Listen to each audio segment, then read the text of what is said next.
Greetings and welcome back to another watch party. This time I am joined by the one and only Mr. Kain from Psycholand and Fuzzy Death Machine. How you doing, my friend? Doing good, man. Doing good. Always up for watching a little Fight Club. Absolutely, absolutely. And you chose Fight Club. So what led you to choose Fight Club? Oh, I'm not sure how much I can swear on here. I caught myself almost throwing out an F bomb. I love Fight Club, man. I don't know. When it first came out, I was kind of, I'm not really sure about this, but it grew on me. I love movies that have layer upon layer upon layer. Like I'll go and watch a movie most of the time, and I'm one and done, and I'm like, okay, cool, I watched that, Right. and I just don't really care about it after that. But if I watch it more than once, then usually if I watch it more than once enthusiastically, then it's probably going to make my top favorite movies. And Fight Club is my number one. I've watched it probably 25 times, probably more than that. Every time I move to a new place, get a new streaming service, I always buy Fight Club and the movie Fight Club, Seven, and Natural Born Killers. Those are my top three favorite. That is Um, super solid. Yeah, that's awesome. so yeah, I chose Fight Club because I can geek out on it. Like I said, I've watched this over 20 times, and I'm still seeing stuff that I didn't see before. Yeah. I love the layers to it. So yeah, it's my all time favorite movie. Plus, Fight Club is so emblematic. I don't know if emblematic is the right word, but it's very 90s. It It really is. captures the spirit of the 90s, the rebellious spirit, we're not going to go, we're against the establishment and things like that. And I don't know, and it's a dark comedy too. I love dark comedies. So yeah, I love this movie. Awesome, man. Awesome. All right. Well, before we get started, tell us a little bit about Fuzzy Death Machine. Fuzzy Death Machine is kind of my side gig, if you will. My main one is Psycholand, where I sing Psycholand's all original music and stuff like that. Me and two other guys in the band, Mr. Severe and Ronan, we all do like really dark, heavy, sometimes very emotional stuff. And Fuzzy Death Machine is kind of like the opposite of that. I've always written and done. Humor ever since I was a little kid. First me and my grandmother laughed with kind of an inappropriate toy thing. I'm not sure if you want me to go into that or not, but it made her laugh, and it dawned on me that you can win people over if you can make them laugh. And so I Mhm. was always making people laugh growing up because we moved around a lot, and I was always the new kid, so I was always trying to make people laugh and stuff. So with Cycleland, I don't really have that creative outlet. I mean, every once in a while, we do a funny song or whatever, but for the most part, we don't. And Right. I kind of wanted to pull back from a lot of the seriousness of that. And Mr. Severe introduced me to doing AI music and stuff. And I was, as an artist, I was like, I don't know, man, and I started Right. working with it just to see what it would be like. And I was like, oh, okay, there's some creative merit here to it. And so, Fuzzy Death Machine is mostly AI music. But what I do with it is I create the song and then I try to add on stuff to it. I don't stick with one particular genre. For me, is it's if it's funny, then it works. It- So I've done everything from heavy metal to polka. You know, yeah. Yeah. and so, yeah, it's just the whole goal of it. Well, first and foremost, I wanted to see if there was, would be an audience for it and a market for it. But primarily, I mean, ultimately, the goal is, if it makes you laugh, then mission accomplished. That's all I care about. Exactly. And they are those songs are insanely funny. I've listened to a good bit of it. And Thank you. I've actually used Vigilante Nun Strike Back on the on my nunsploitation videos. So Oh yeah, that's right. I forgot about that. yeah, Yeah, I appreciate that. Thank you. yeah. That did and like no lie, that's actually one of my favorite songs of last year. Like, I freaking love that song. I'm It's glad. fantastic. It's yeah, actually that song I put the most into. I haven't done I can vocals for tell. a song No. yet, but one of these days I will. But no, I put in like a hell of a lot of sound effects. All the gunshots were individual guns, all the motorcycles, and I was auditioning all these different types of sound effects. So I added the rain, the bell sounds, the laughter, everything else. I threw it in because, and that's what I do with Fuzzy Death Machine. Is a lot of times I'll create the music and everything, and then I'll sit back and go, okay, where can I add something to this? Because just generating a song and throwing it out there is very boring to me as an artist. All And right. so I always look for different things that I can throw into that. And Vigilante Nuns was definitely one that I man, I put a lot of work into that. Yeah. Very cool. Very cool. All right. Well, this movie is long as hell, so we should probably let's get started and we can keep chatting throughout. All right, Um, sounds good. so I'm gonna have like a little countdown, and then once the countdown ends and we're back, we're gonna go ahead and hit play so everybody's in sync. Okay, sounds good. All right. So let's go ahead and let me find it here. I gotta find it. There we go. All right.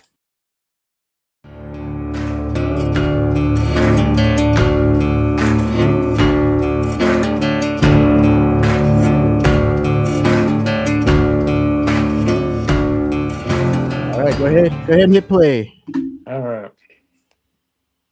All right. So I'm watching it on the handy dandy old school DVD Oh, right on. that I have, the big Yeah, disc. Yeah. right on. Yeah, I've got the DVD too. Yeah, any place I go to and I get a new streaming service, I always buy Fight Club. That's one of my go-tos if there's nothing else on. Indeed. Uh, And for the folks at home, if you don't have it, it is available on Disney Plus of all places and mhm. Peacock. That's so So, weird to me. right? Is that not like the weirdest thing ever?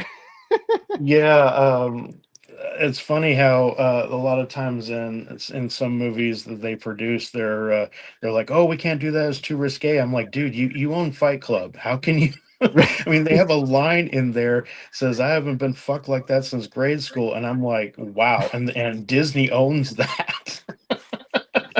Indeed. So yeah, it's so weird. When But they now they were do, because it was Fox. It was Fox. oh yeah, that's right, and So they yeah, acquired Fox, right? yeah. Um, But they were smart, man. I hate Disney with a passion because of their corporate practices and all that shit. But they were smart when they got into the streaming in business because they basically went out and bought all the really popular stuff. Doctor Who. This movie Hmm. because they know it's a cult classic. And there's a bunch of others that I can't think off the top of my. Oh, Marvel and stuff like that. Yeah, Marvel, Star Wars, all that crap. Yeah. Yeah, and Star Wars too, yeah. So they were really smart. I will give them props on that. All right, let's check the chat. We got Mr. Anthony Chabot in the house. How you doing today? How's it going, Anthony? Good to see you, man. Watching the Oscars? No, dude, I could care less about the damn Oscars. the The what? Oscars? The Oscars are tonight. Oh God, Yeah. screw the Oscars. I to me as an artist, I would never do anything for awards. And from what I understand, I love the intro to this movie. Um, from what I understand, a lot of times when you win an Oscar, it makes your job, it basically raises the bar for you, and everybody expects an Oscar winning performance every time you do Every a single movie. time, And yeah. I mean, that's like, me putting out a hit song and then everybody going, okay, now every song has got to be a hit. I'm like, no, that's not how this It's like works. not really, bro. Yeah, I mean, I've put out some pretty good songs, but I mean, there's always going to be a dud in there, and it happens. Oh And yeah. in my opinion, I think that the duds actually make your good songs even better. It's kind of like the Buddhist philosophy and how, like I heard this, I guess, as a parable or whatever, where student comes to the teacher and goes, why do I have to work out in the fields all the time? Why can't I stay, home and play all day? And basically said, it's the hard stuff, the negative stuff that makes the positive stuff even better. So without the struggle and the hard work, then the fun times are not as fun. That makes a lot of sense. Absolutely. And now we have Bob with his bitch tits. I do. The first time I saw this in the theater, I didn't know what to make of it, but I was laughing the whole time. Great. They Played couldn't by make played. this. I don't think they can make a movie like this now. Oh hell no, not even close. I don't think anybody would even attempt. I think everybody would be too nervous that they would offend somebody, and that is so Yeah. weird to me because I grew up at a time where if you were offended, nobody cared. It's like, okay, Right. good, you're offended. So what, Yeah. Grow up and whatever. Move on. Yeah. Right. Yeah, and now everybody is like, I'm not going to go into the sociology and all that stuff, Yeah. but Just say it's it, it's a whole different world now. it yeah, it's I find it incredibly annoying. Planet Starbucks, man. They were already ahead of their time. Planet Starbucks.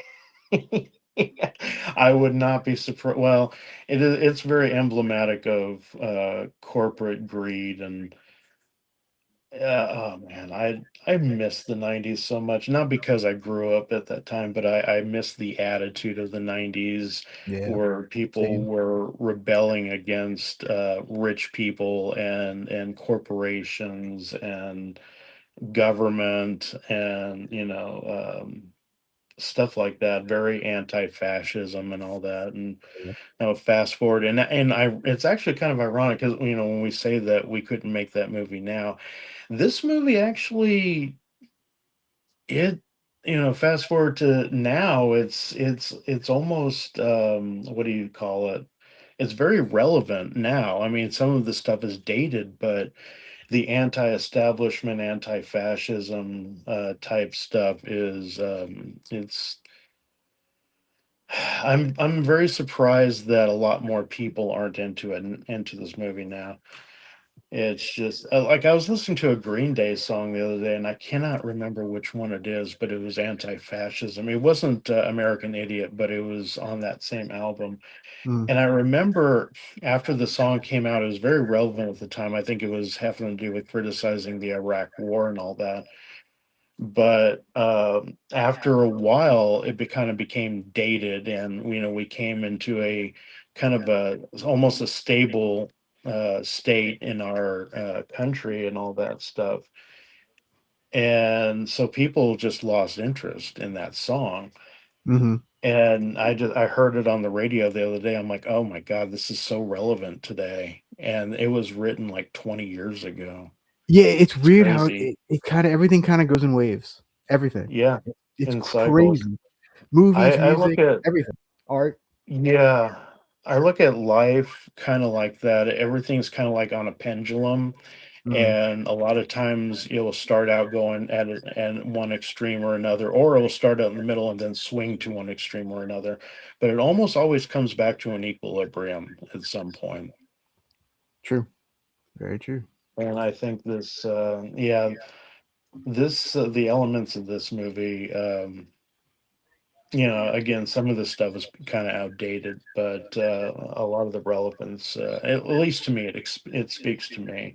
And also with this movie, I find it kind of weird that people don't get that Tyler Durden, spoiler alert, is um, is not the type of person you actually want to follow. He is like the antithesis of the person that you would want to follow. Right. But they have him glorified in this movie, and a lot of times, people are like, "Oh, I want to be like Tyler Durden." I'm like, "Why? He's a psychopath." It's But like, nah, it's like, it's did you watch the movie? yeah, no kidding. I think people probably watch it like once or twice. Hey, Junebug, how Probably. you doing? Hey, Yeah, Anthony. Junebug and Vanessa's in the house as well. All right, right on. How you guys How's it going, doing? guys? Good to see you. Good to Um, see you. Meatloaf does a really great job in this movie. I I love him. freaking love Meatloaf. I think he's awesome. Yeah, I was very sad when he passed away. yeah. He was a great musician, and when I first saw him in the movie, I actually, I was about to say I kind of grown. No, it wasn't true. I saw him and oh, that's right. I wanted to groan because a lot of times when musicians make the transition to movies or whatever, they're not usually that good at it. And but I saw him with the bitch tits thing, and I'm like, okay, this is gonna be good, and it just hooked me. The Bob had bitch tits, and I Yeah, was like, what the yeah. fuck? Oh, and it's so well So put good. together. David Fincher is a great director. I love his stuff. He really is. He's very there's not one word that you can like use for him because he's so many things. But like, yeah, he's definitely one to watch out for. Oh Like, yeah, oh, just he like he if you see his name on it, just immediately just be like, all right, I'll check it out. yeah, 9 times out of 10. I think there's only been like one or two movies by him that I didn't like Panic Room. I really didn't get into, but like my top two favorite movies are Fight Club and Seven. He did those. He Hmm. also did a great job in Benjamin Button too. Yes, So 9 times, yeah, like you were saying, 9 times out of 10, I'll see his name. I'll at least give it a chance. Edward Norton is so freaking good too. He is. Did you know that for Tyler Durden, they almost got Russell Crowe? Can you Oh imagine him in that movie? no, no, not at It all. would it would not work. You No, need that's no, just you need no. that childish enthusiasm like they have for Tyler Durden, like Brad Pitt does in this. And Yeah, I can't picture that. He's too, I don't know. yeah, He's too I, rough or something. I don't know. Like yeah. yeah, I don't he I don't I was. don't I don't see it. I don't see it. I think he was either in the middle of doing Gladiator or no, wait, that's right. Gladiator came a little bit later. But yeah, no, you're right. He would be a little too serious, a little too dark. It would be like you remember Back to the Future, Mhm. and I don't know if you or some of your viewers know about this, but it was they had originally shot it with Eric Stoltz, Yeah. and it Yeah. was very dark, and it just did not have the whimsicalness of the one version we know now. And I think that's what would have happened with Russell Crowe. I think this would have been a lot darker, more serious and stuff, and you can't have that in Fight Club. This is I think for me first and foremost a comedy, and I don't think a Mhm. lot of people get that. They all get all caught up in the box, or well, I don't call it boxing, but some people call it the boxing aspect and all that. Yeah. Oh, Yeah. all this violence, it's not really that violent. I mean, there's a few scenes that well, at least one in particular I can remember, Yeah. Yeah. fighting wise, that was kind of brutal, but the rest of it, no, not really. It's No, pretty. it's like a weird character study, really, more than Yeah, anything. yeah, and the Helena Bonham Carter playing Marla in this, oh my Hmm. god, she's great. She gives this wonderful "I don't give a fuck about anything" Hmm. performance. Yep. Yeah. Yeah. I mean, this movie had so many like just things going for it that it almost couldn't fail because it's because of all the people involved, Yeah, no all the kidding. super talented people. Yeah, Ed Norton, he I don't know, have you ever seen him in, what is that movie he did before? It was his first movie where he was, an altar boy or whatever, who goes to court against a priest. Yeah. Is it Primal Fear? Fear? Primal Fear? Primal Fear, I Yeah. think is what it was. Yeah. He was magnificent in that. Yep. Oh, I I I I think just I just saw the Flash. I could see him as the bad guy in Seven. He was really that good. Yeah. Yeah. And I also love him in a very um hated movie called Death to Smoochie. Him and Oh Robin yeah, Williams. That movie yeah. brilliant, dude. I love that movie. Everybody I hates it, but I have mixed feelings about the movie. I thought it was really good, especially Danny DeVito. Oh, yeah, he was yeah, awesome. I love Danny DeVito. yeah. Um, I I've only watched it once, so I think my opinion might be skewed because I think if I went back and watched it again, I think I saw it in the movie theaters, Yeah. and it was okay. It wasn't horrible, but I don't know. It just wasn't my thing. I didn't It hate the movie, but it's it really weird. wasn't It's a my weird thing. movie. It's not for everybody, but Yeah, the like I don't know. There's something about it. I think it's just dark enough to where yeah, it's like it's almost not a comedy because it's so insane. right, right, yeah. God, it's been, I think, like 15 or more years since I've seen that movie. I should go back and watch it again. Yeah, definitely. It was funny Definitely definitely check that one out again. It's awesome. with the support groups in Fight Club, the movie Fight Club. There were people who, I guess they were extras or whatever, who quit the movie because they thought they were making fun of support groups, which to a small degree they kind of are, but they're more talking about the narrator's obsession with wanting to be seen and heard. And so going to group and pretending that, you're got some sort of ailment draws people in. So it's more of a sociology type study Hmm. than it is making fun of these groups. But I can see what they mean because in some of the group circles, whatever is they don't really make fun of it, but they do poke a little bit at it. So I can Yeah. understand.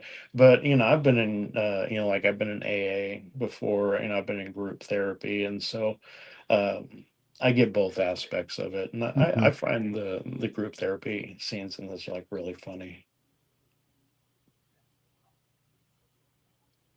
Sylvia Plath. There you Really laugh. go. I use that line all the time. The long enough timeline thing. I use that all the time. Nice. This movie. Me and my dad used to sit when I was a kid being like, 12, 13 years old, we'd Mhm. watch Blazing Saddles like all the time. And we got to a point where we could quote it line for line, and I'm almost to the point where I could do that with Fight Club. Nice. I could watch it with my eyes closed and know what's going on. Yeah, there's a couple from my childhood that I can do that with still too. I can do it with like the first like five Rocky movies. Mhm. um the first Ninja Turtle movie I can do that with. Oh, the one from the 80s? Yeah, from 1990. Yeah. Oh, 90, right. Yeah. I'm just get the line blurred on that. Yeah. And then the Monster Squad is the other one too. Oh, I love Monster Squad. Yeah. Monster Squad is awesome. Wolfman has nards. Yeah, I saw that in the theater too. Yeah, that was great. I should go back and watch that again. Yeah, I got my one of my coworkers to watch the Monster Squad. He's a Gen Z, and Yeah, he did not care for Monster Squad. I'm like, dude, come on. yeah. Well, it's the movies were made differently back then. They really were. I kind of miss that though. I Well, miss this the around this period when Fight Club came out, like the late '90s and early 2000s, to me that was one of the last real like blast of like super creative movies and just yeah. like mind boggling. Like this is wow, this is amazing stuff. And we haven't had that. To me, we haven't had that in a long time. No, most of the stuff now is tentpole type stuff, Marvel and superhero, lots of superhero stuff. Yeah. Basically anything that studios can bank on, knowing that they'll make money. There are not a lot of risks in movies anymore. I Mhm. mean, like you couldn't make American Psycho these days. You couldn't make this movie or Seven, or Yeah. I mean, I guess you could make Seven, but you couldn't do it as gritty as they do in the Right. movie. Right. I It hope they would it never would reboot that movie. it would be watered down to hell and just it would be a different beast. Yeah. Is the way I look at it. Did you know they actually have a sequel to Fight Club? Not a movie. Chuck Palahniuk wrote a sequel to it. I have not read it. And Yeah, when I was looking up stuff for this, I saw that there. I was like, oh, I didn't know. I think there's three. I think there's a third one too. oh, really? I think so. If I Oh, mean, crap! from I'll what have I to watch saw, I'm that. not sure because I didn't like look into it. I was going to look into it later, but like, yeah, I think there's three books Yeah, now. and the book "Choke" by Chuck Palahniuk. I think I think the character in that book has something to do with the book Fight Club. I think the main character Okay. in that is like maybe an alternate personality of Tyler Durden or whatever. I think I'm not Ah, sure. There's okay. some references, and I don't remember what That's they are, cool. but there's some references at the end of the book that when he was in an insane asylum Hmm. that make allusion to that, but they don't come right out and say it. So I'm not entirely sure if that was meant or not. Choke is a really good one too. That's what I've heard. I haven't read it or seen the movie version either. Um, the book was better than the movie. I don't. I say the opposite of Fight Club. Even Chuck Palahniuk says the same thing of Fight Club. He said that when he watched the movie, everything was so much more condensed in a way that he really liked. That he kind of was jealous of the movie. Nice. Um, the I read the book, Fight Club book, and it's not bad. Um, I like the movie better. I usually don't say that book versus movie, but I like the movie better. Um, Chicken cordon bleu hockey kit.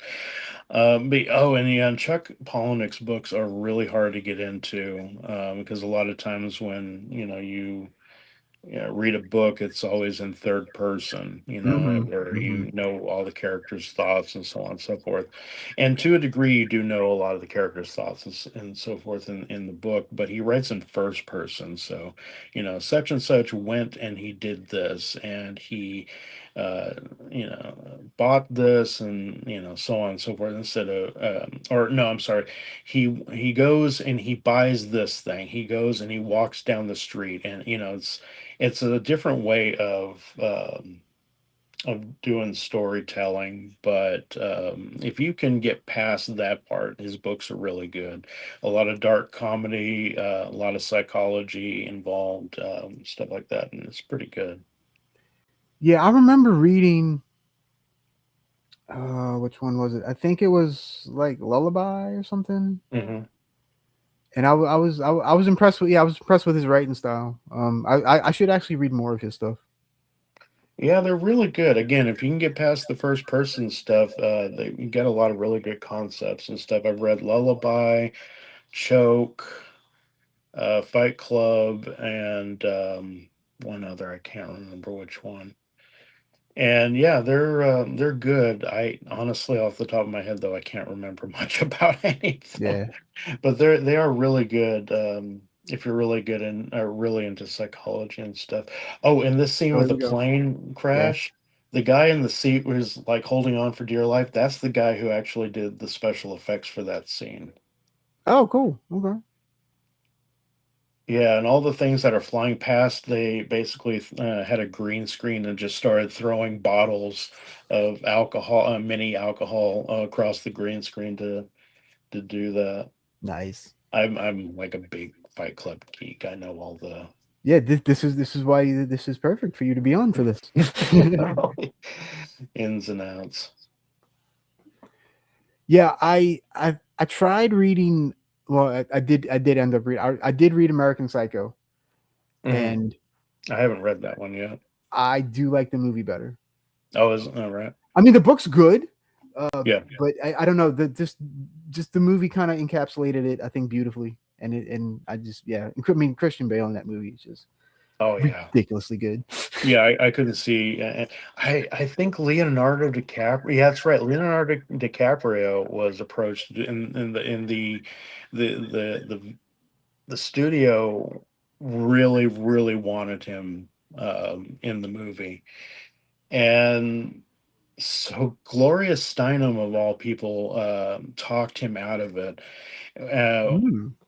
which is semi weird because when the book came out, she was very against the book, but she talked Leo out of doing the movie.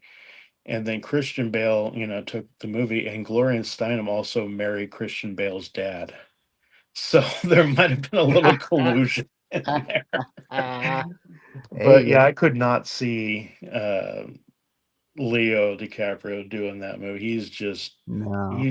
Yeah, even with his characters where he's trying to play an asshole or whatever, he's not good at it. He's better at in my opinion, he's better at good guy type acting. Yeah, I can see that. I can see that.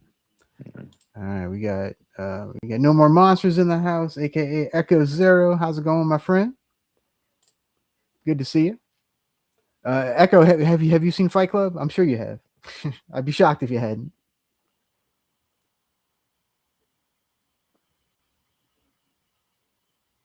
I love the back and forth, like uh, the conversation between them two. It's great. Yeah, I love how the narrator, which is in the titles, they call him the narrator. They never give Yeah. him a name. But I love how he is, well, they're opposites, of course, and how he thinks he's all clever with the kitschy type observations and stuff. And it's actually kind of funny because I use some of those. I use some of those in, the chicken cordon bleu hobby kit and the single serving friend type thing. I use it sometimes, but I love Tyler's attitude of, yeah, who gives a shit? No one cares, man. Nobody cares. That's right. And the other line I use a lot is, I am not a beautiful or unique snowflake. Nice. And Nice. snowflake is definitely very relevant these days. Yeah. Yeah, for sure. All right, let's see. I really, they could never make it as good as what they have on here. No. And if you're just joining us, we're at 25 minutes and about 40 seconds. Because everybody's always like, "Where are you in the movie?" Yeah, we were at the scene where the apartment gets blown up.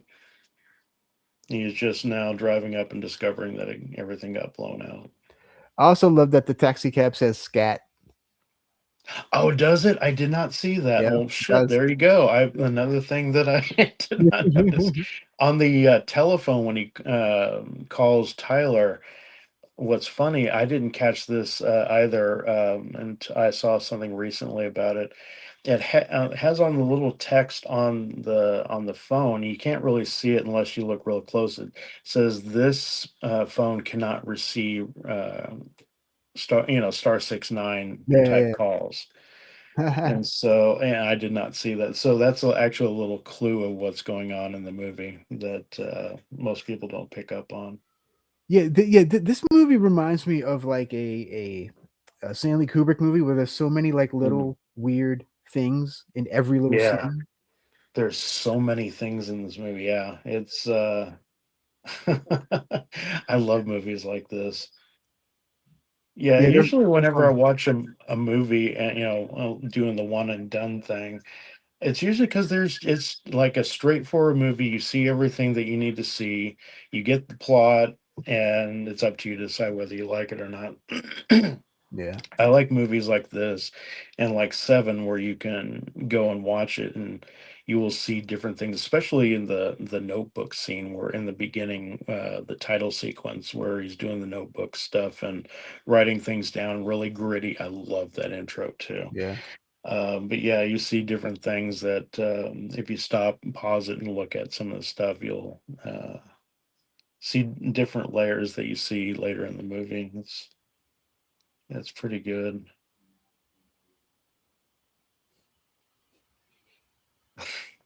payphones. Kids nowadays gonna be, what's that?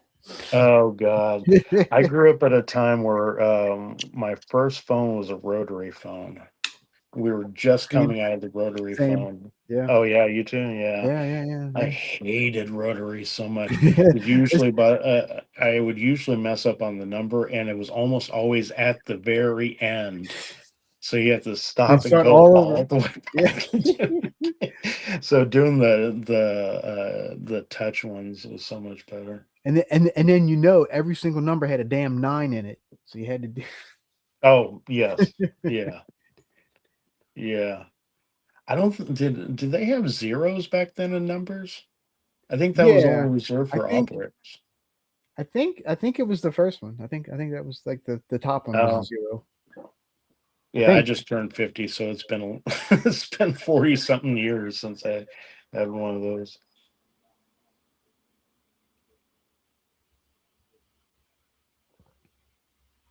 There you go. I started 69, yeah. Yeah.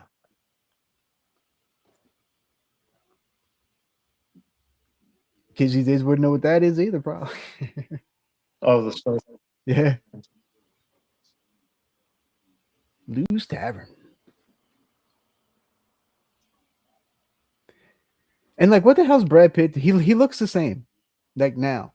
What the hell's Brad Pitt doing? Like what? Good genes, I guess. Good genetics. Something, dude.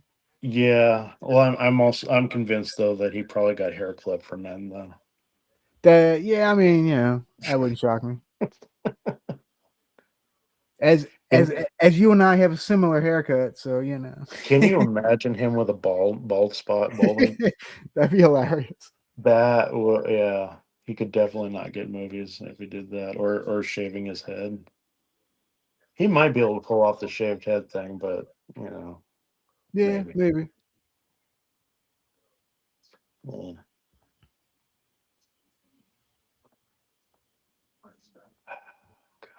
Did you ever see Rules of Engagement? I mean, no, I'm sorry. Rules of Attraction. It's with I don't know who was it in was it, that. wa- it was kind of around this time, early 2000s, late 90s.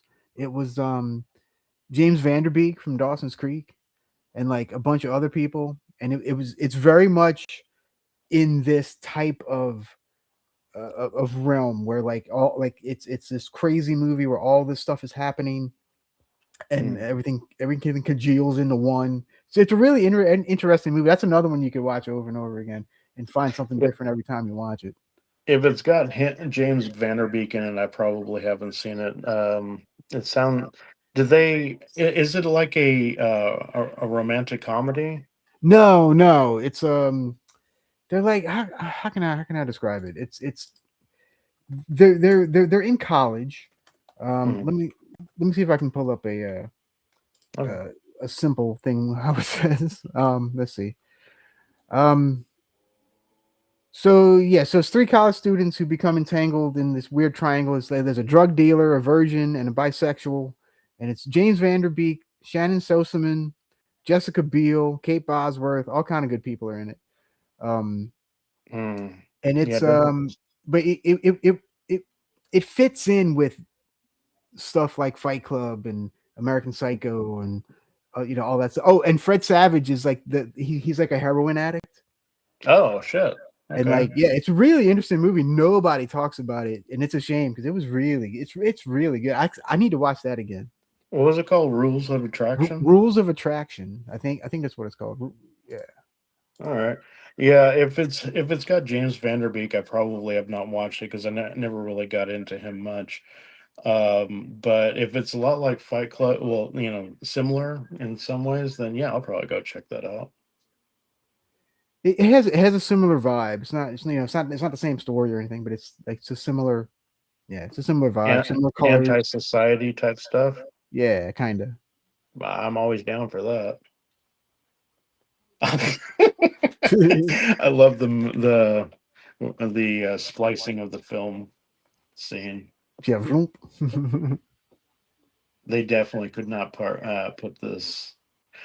Oh my god! I just Mm-mm. realized they're talking about splicing porn into family-friendly films. This is owned by Disney, so this movie is making fun of Disney, and yet they own it. Yeah, that's true.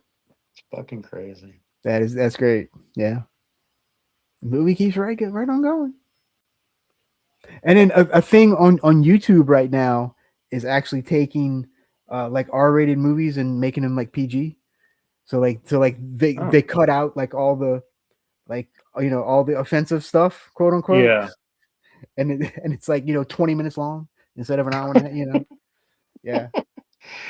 So that's a trend going on now. That is a trend I've noticed on some of the movies on some of the movie sites on YouTube. Yeah, Hmm. they usually call it like the neutered version or the whatever whatever they call it. That's as bad as doing kids bop type thing where they take like Yeah. the heavy metal and turn it into a kid's song. That that shit cracks me up. Hey, there you go. That's an idea for Fuzzy Death Machine. You can do a Kids Bop version.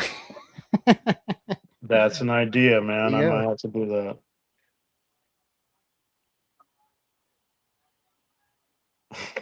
we farted on meringues. Cream of mushroom soup. Just hit It, me.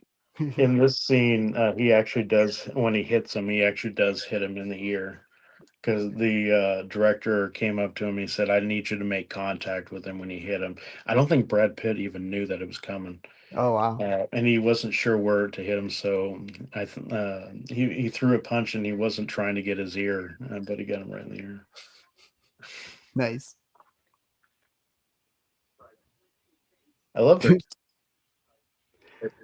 You want me to punch you like in the face?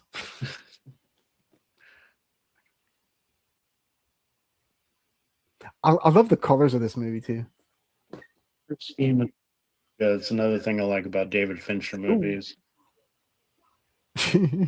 I wish that Panic Room, in my opinion, had been better because I love the color scheme in that movie too, and it was put really well put together. But um, what's her name? The one who plays the kid. She's in the Twilight movies now. I can't remember what her name is. Kristen Stewart. Which, Yeah. yeah. Um, I'm not a big fan of her acting, so but everybody else in that was really good. She makes some strange movies nowadays.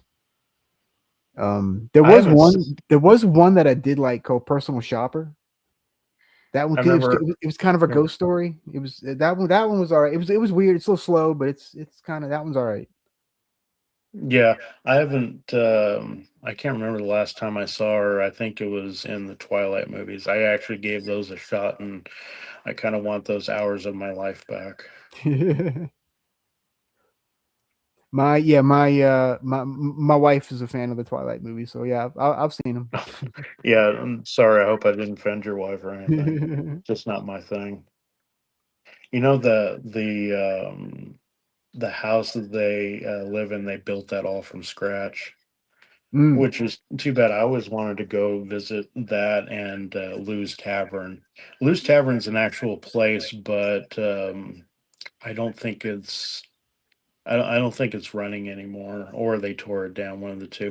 It Uh, wasn't original. It was originally a bar of some kind, and they just slapped the Lou's Tavern on there. okay, It's too bad. gotcha. I would have loved to have visited some of these areas. But yeah, they built this house up from scratch, and then they tore it down afterwards. That's a shame. Yeah, it always sucks when they got it when they get rid of stuff like that. But it's I guess it is what it is. Hell, I'd go and buy the house and just renovate the inside and leave the outside looking all Right, dilapidated. right. As long as it's structurally sound, who cares, right? Yeah, yeah. I'd be owning the Fight Club house. I wouldn't care. I love the fight too. He's just like slapping him. It's like,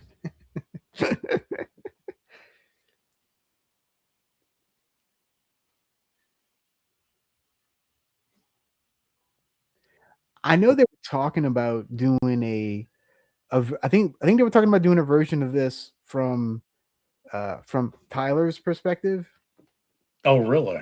I heard about it and then like it went away. So I don't know if it was true or not, but I was like, that's gonna be weird.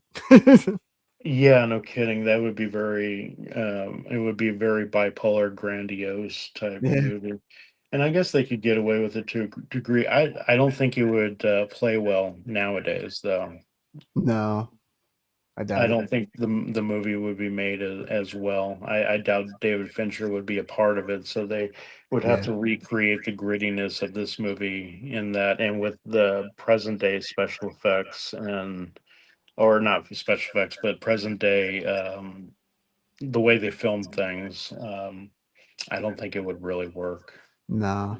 I think they would try to make it too mainstream looking, and Hmm. yeah, this is a counterculture movie. This is not something that is meant for mainstream stuff. Yeah. Yeah. I'm just glad they didn't do a sequel because that was just no. Yeah, they did in the books. But right, I yeah. But like, I think they mean, I actually mean, made movie a wise, yeah. yeah. Oh yeah, I think they made a graphic novel of it too. And they did make a video game.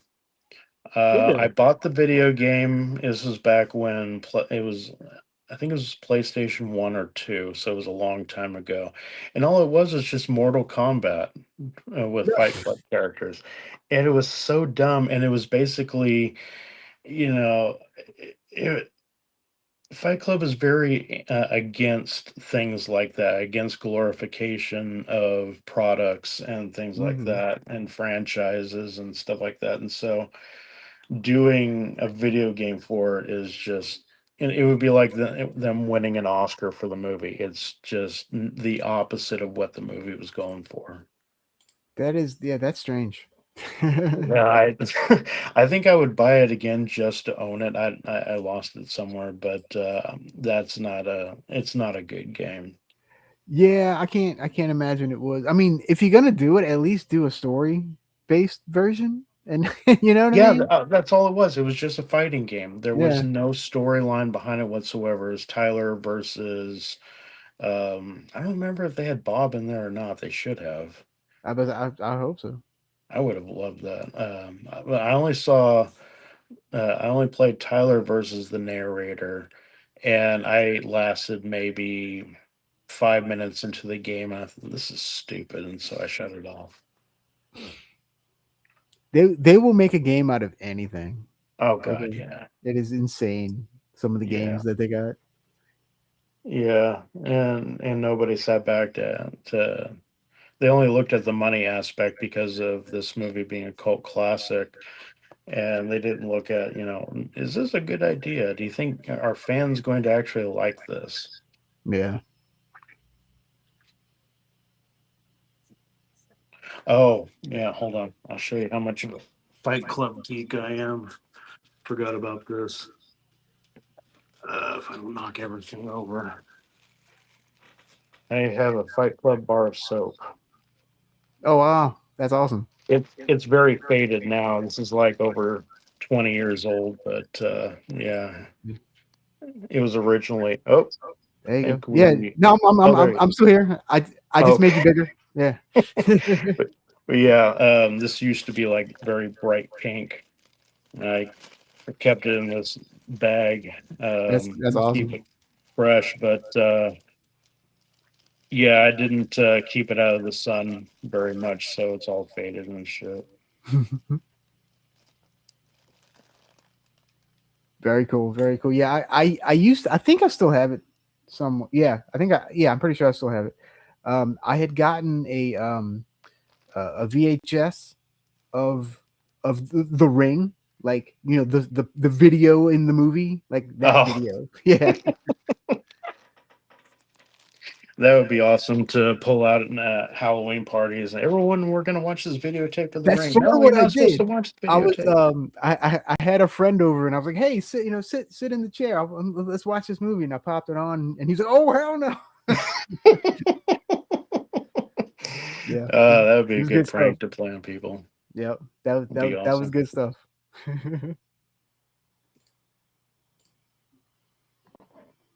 Man, my TV went dark. What part are they on? Oh, okay. Yeah, this part's real dark. Yeah, I got the sun shining in, so made the screen darker. I got a crappy TV where you can't turn up the brightness or anything. So, Mm. Yeah, and it's way earlier by you than by me. So oh, did I start it too soon? no. I meant like time wise. Like Oh, you're like oh, you're two right. hours behind me. Yeah, yeah. Sun's The sun's still out by you. yeah. It's kind of nice out right now.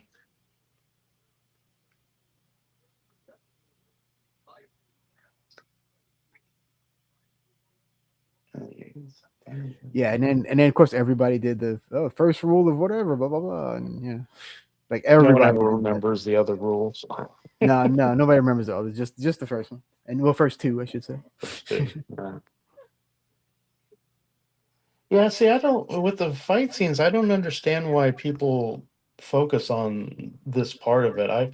Whenever I think about this movie, that's the last thing I think about. It's not centered around fighting. It's centered around the camaraderie. It's kind of a human nature thing. I noticed it when I got into a couple fights when I was a kid, and I noticed that after the fight, we were kind of friends.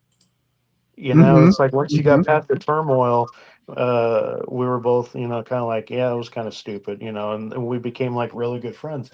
And that's what this movie is kind of about, at least with the fighting aspect of it and how they come together and they fight, but they don't do it as enemies. They do it to let out their aggression and their Right. frustration from dealing, going to corporate office jobs and stuff like that. And I think a lot of people miss that point. It's not about the fighting, it's about the human psychological aspect of it. Yeah, it's an outlet. It's a Yeah. it's that's yeah. I totally get it. That was sizing everybody up. Yeah. Yeah, the main thing that I really like about it is just how they analyze society and how stupid all these things are that they make you want, try to achieve, the perfect body, the nice car, the expensive clothes, getting all your furniture the perfect way, Mm-hmm. and it's more of a life is more better framed in the Buddhist philosophy of, nothing is permanent, everything is going to change, and holding on to all these things with a tight grip is just going to make you more miserable. Yeah. And then there's the like Asian guy looks really familiar to me. Which Asian guy? I don't know. He's usually in the background, but like he looks like there's a tech guy that I watch on YouTube, and he looks just like him. It's crazy.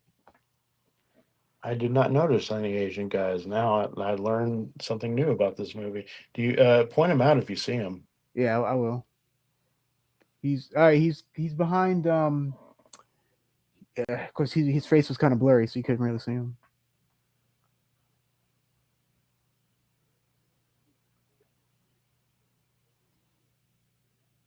Hey, you're up. Let's go. I love how his face is just getting completely decimated. Yeah, it's funny how in the movie when he first starts out, he seems like this really great guy that a little bit quirky, but a great guy who's fun to hang out with, fun to get along with. But Yeah. as the movie goes along, he seems more and more like an abusive boyfriend or abusive husband. Hmm. That the narrator kind of puts up with and tries to go along with it as best he can and keep up, but he never can. Yeah.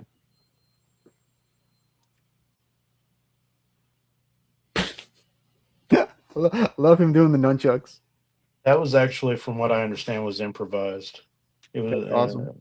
he was supposed to say something or do something in the background, but they didn't know what to do, and so he just grabbed a pair of nunchucks and started doing that shit. Because why not? He's Brad Pitt; he can get away with it. He's Brad Pitt. He can do whatever the hell he wants. That's right. Boom, boom, boom, boom. Gonna give Michelangelo a run for his money. Yeah, can you see him in the Ninja Turtles?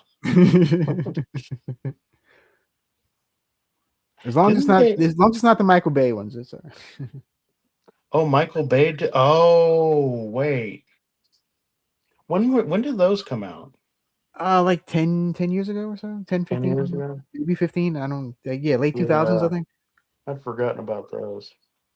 Didn't they do a recent Mutant Ninja Turtle movie? Like They, the last 5 years or something like that? I think they did an animated one. Oh, animated. Okay. I love the sequence, the making love sequence. It's just so. I usually don't like love scenes. They just seem like, as long as if they're a part of the plot, fine. But for the most part, it just seems like gratuitous way of reeling in people just Yeah. for sex aspect. But it was so beautifully choreographed and put together, very artistic. Oh, and this scene where he oh wait, no, it's a later scene where he comes up on them and Tyler opens the door. Spoiler alerts for people. And he's got that yellow glove on. The network, the head of the network wanted them to take that scene out because of the glove, but they did a test screening, and that was the scene out of the whole movie that got the biggest laugh. So they That's kept nice. it in. That's cool. They and the scene where they just got done banging and she lays down, and she says the line, I haven't been fucked like that since grade school. There was another line that was actually going to be used and they demanded they take it out. The original line was, I want to have your abortion. Mm, okay. Yeah, I can see that. Okay. I honestly, I would have rather had that in there because it is so much more 90s as attitude, just Yeah. Yeah. incredibly messed up thing to say.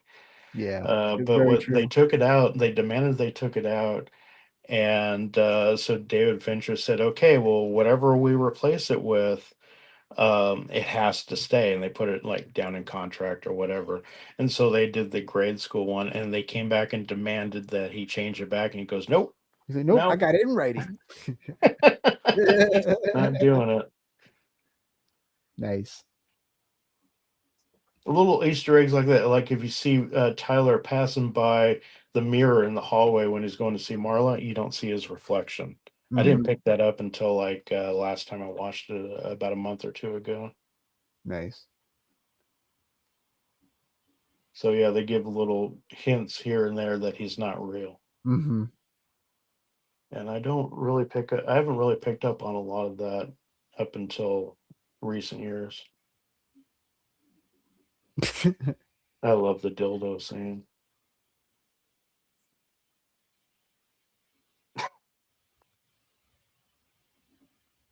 He just shakes it. Boom.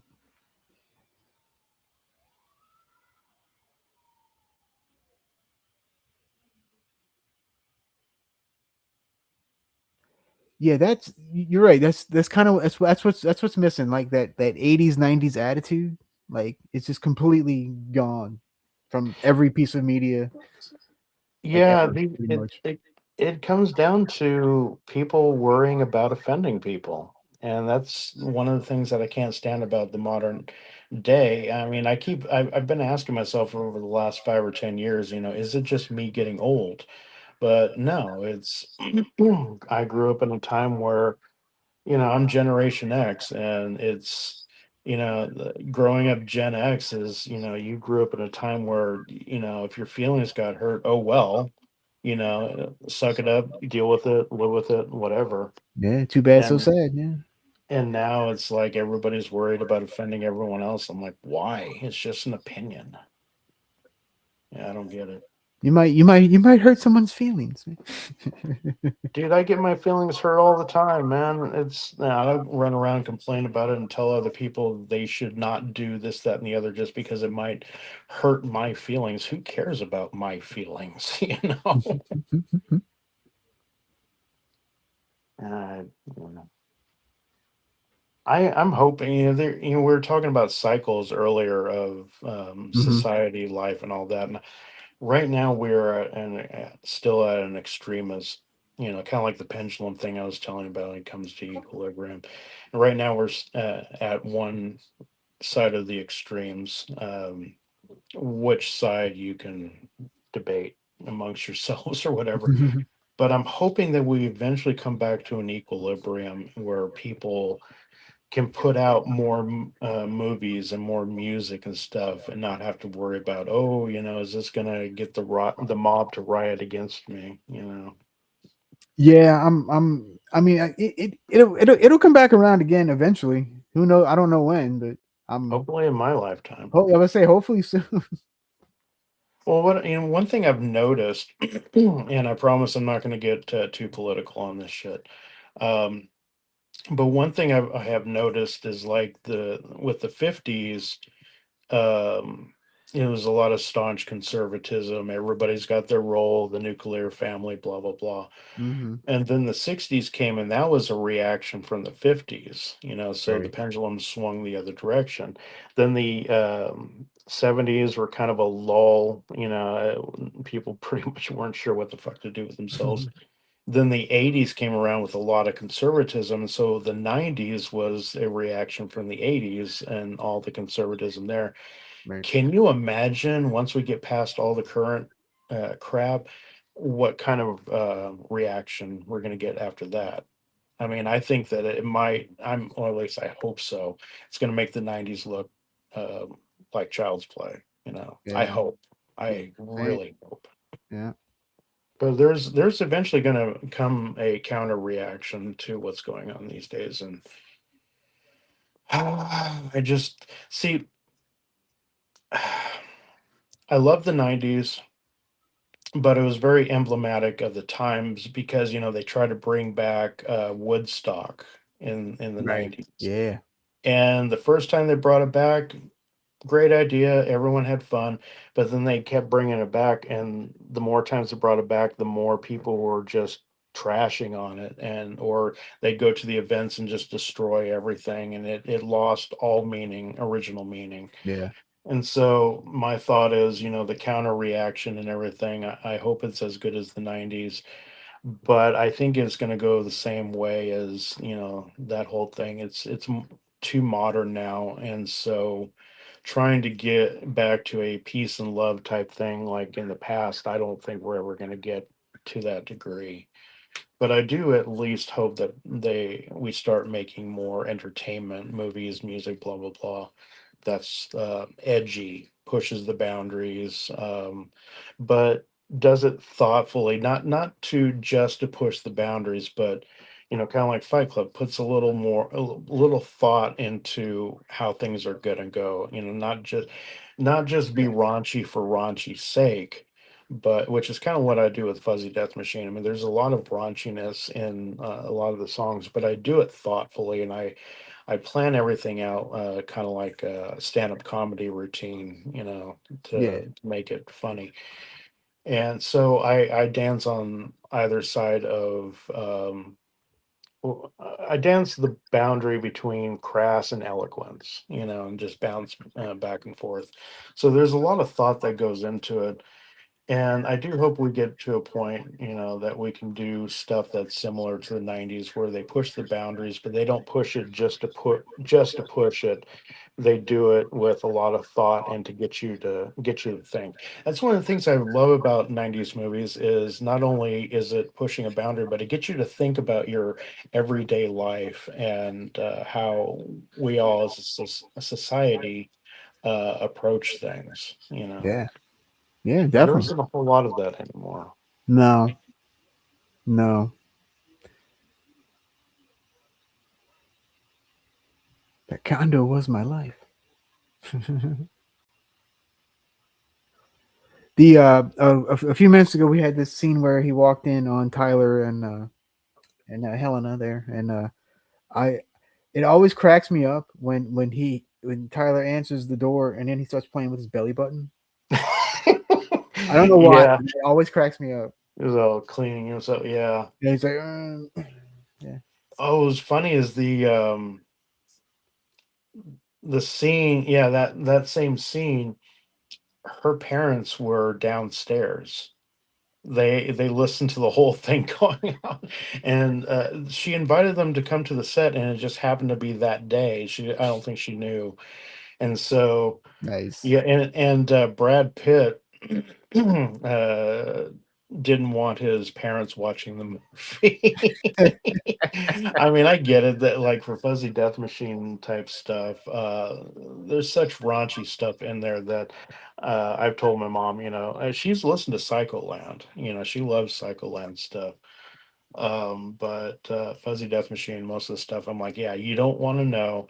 See, me and my dad had a great sense of humor, and I got a lot of my sense of humor from him. He was always cracking raunchy jokes, so she's kind of used to it. But I'm kind of like that, but I take it a step farther, and I don't think she would appreciate songs like Fart Box and stuff like that. I don't think she would appreciate that at Yeah, all. yeah. I've let her listen to the Puppies Are Awesome song though. She loved that one. But yeah, the Only Farts and Spork Fetish and Twerking for Jesus and all that, she would not appreciate any of Yeah, no, no. That's a different type of thing there. it. Yeah.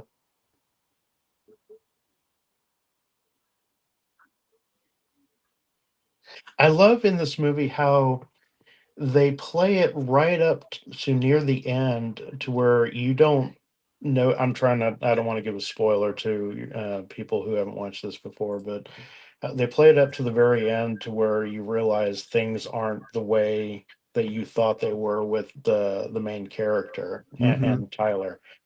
And but they give you little hints here and there, like with his character, with his interaction with Marla. There, you start getting little hints that um, the narrator has a, let's see, how would I put it?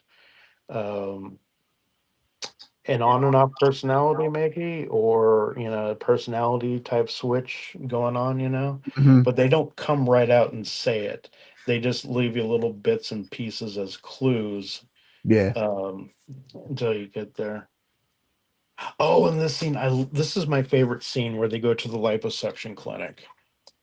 In the book, they weirdly enough, they Marla's mother dies, and they that's not the weird part. The weird part is they get her fat and they use it to Oh. make soap. And of Oh. course Marla freaks out and all that stuff. But this is so much better. They go to the liposuction clinic and get all the rich Yeah. people's fat to make soap. I mean, in the movie, it's animal fat; it's not human fat. But I just thought that was just the funniest thing. Oh yeah, yeah. I forgot it gets caught on the fence. Yeah, Yeah, so that made me gross. so nauseous the first time I Oh, saw so that. gross. Yeah, but I love the line where they're selling rich people their own fat asses back to them. Yeah, I yeah, love yeah. that. This is such a '90s movie. Oh, And Kal-El. Hey, with all Kal-El, what's the going on? billionaire stuff going on these days and people making money gratuitously left and right, I seriously hope that we get a counterculture movement again because this movie, like I said, I've said many times, it's got a lot of outdated themes, but the main theme behind it is so relevant these days. Hmm. Being anti corporation, anti greed, anti system, and a lot of stuff. And this is the last thing I'll talk about because it's bordering on political. But a lot of stuff these days, it used to be that they would do this stuff behind closed doors. Now it's just kind of in your face, and they don't care. They're going to make money off of people, and they don't really care what you say about it. And so, yeah, I'm hoping that eventually people are going to get really sick of it and will start going the other direction.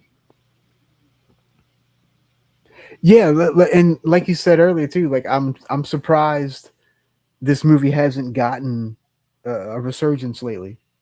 Which it may.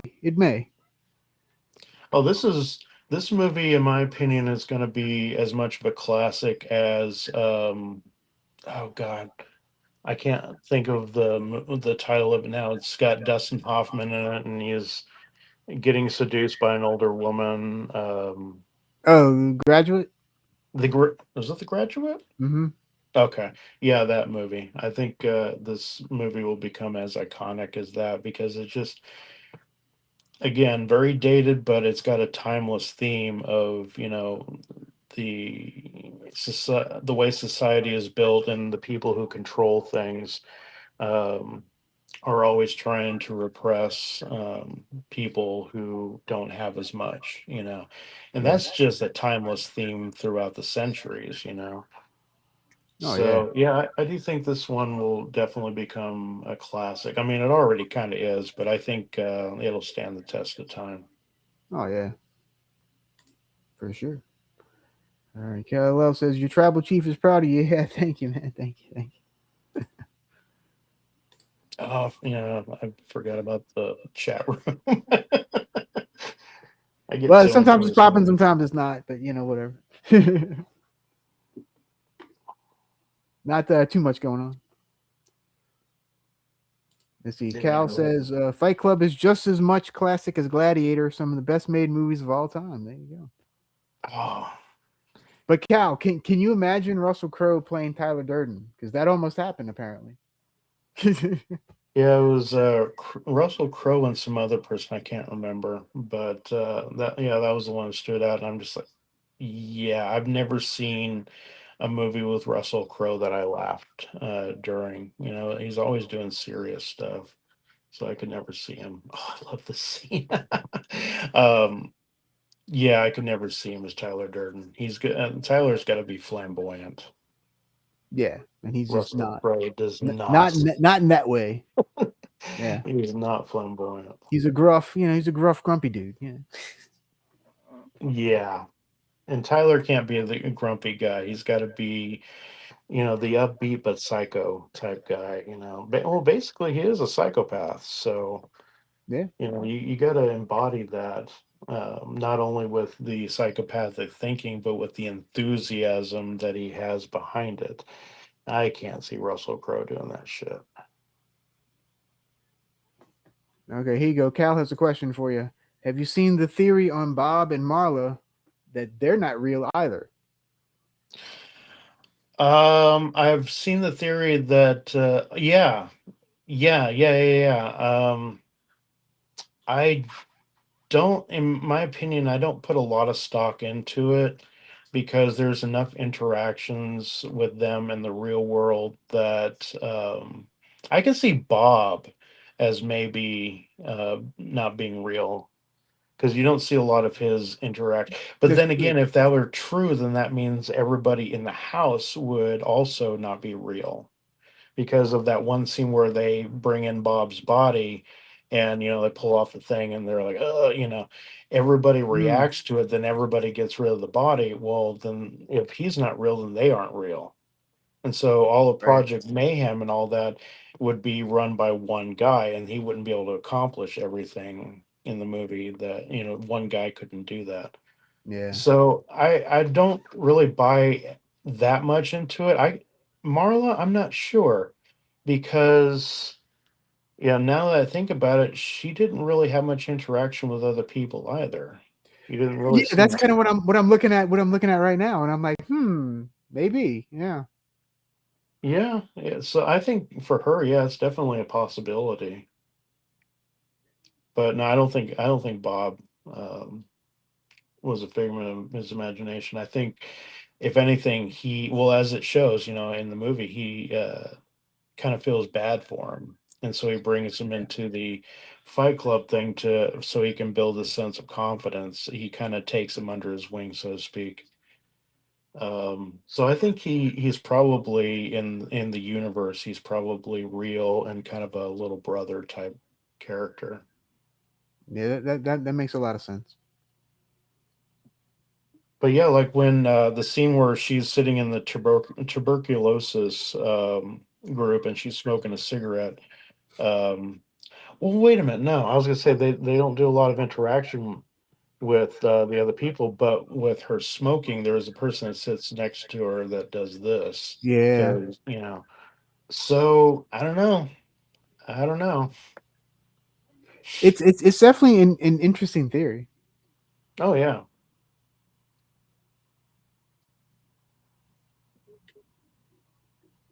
yeah. There's so many layers to this psychologically that it's just mind. This movie is mind blowing for me.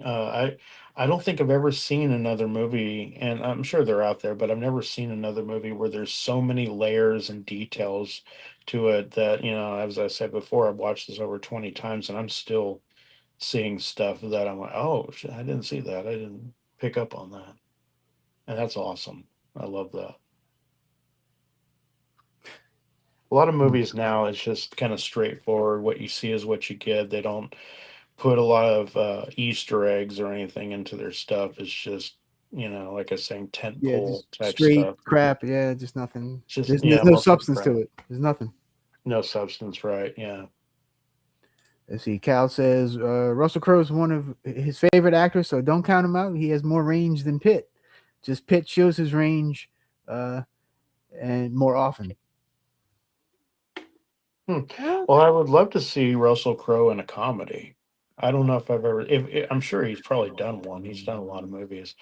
I would love to see him in a comedy and let me rephrase that. I would love to see him in a comedy, not playing a straight, yeah, yeah. Him being the personality. comedic relief or Yeah, whatever. Yeah, I want to see him zany, yeah, and if we could yeah. pull that off, then I might rethink my opinion of him on that. I mean, I'm totally open to it, but I haven't seen in any of his acting anything that would indicate that he would be a good Tyler Durden. I mean, the funniest thing I can think of is the South Park episode with Russell Crowe, and of course that wasn't him, but that was pretty funny when he goes around fighting everybody everywhere, Oh, the fighting around the tugboat. world. Yeah. Yeah, Yeah, I would love to see him do that. yeah, yeah. That would be awesome. That, No, don't get me wrong. I don't remember who said that that was their favorite actor or whatever. Don't get me wrong. I like Russell Crowe. I like him as an actor. I think he's oh really yeah, good. I just can't see him as a zany, bipolar, off the wall psychopath. Oh, this speech was supposedly improvised as well. oh wow, okay. We don't need. It's so interesting how this movie is very anarchy, but it's also got a lot of Buddhist philosophy in it too. Yeah, A lot of duality. that Great Depression is our lives. That's a great line too. Yeah, movie garbs and rock stars, but we won't.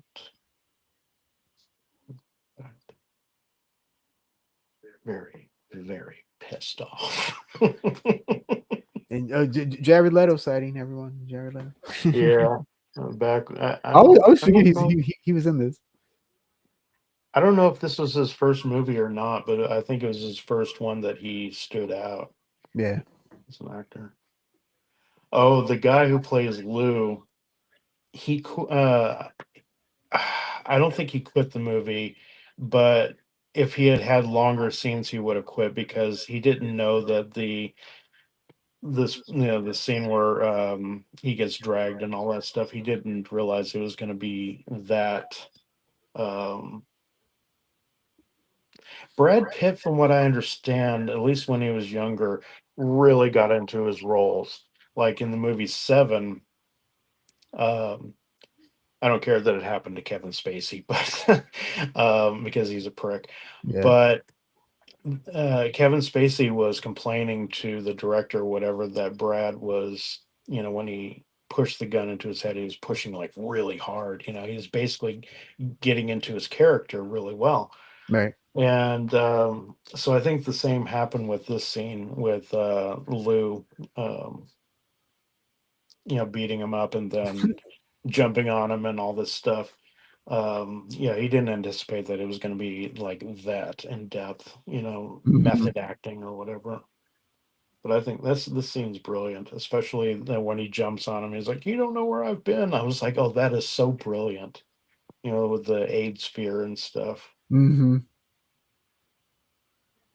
Also, something I noticed recently: the first time Tyler gets punched by Lou, if you look over at the narrator when he's standing there, Edward Norton, the Mm-hmm. moment he gets punched, he puts his head down, Mm. indicating that he also felt the pain, even though Uh-huh. he was not in his body or whatever. Interesting. Okay.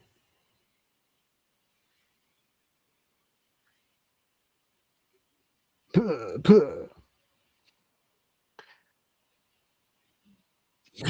You guys are loony. This scene is awesome. I love this scene.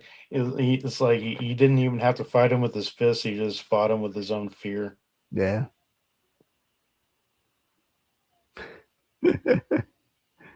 Like he's literally dragging him off. It's great. Yeah.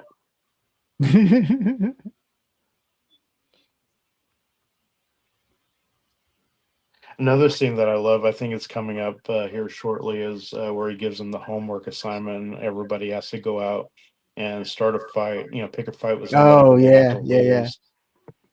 And like the priest scene that's coming up here in a second. If you notice a little bit later, the priest eventually joins Fight Club. Mm-hmm.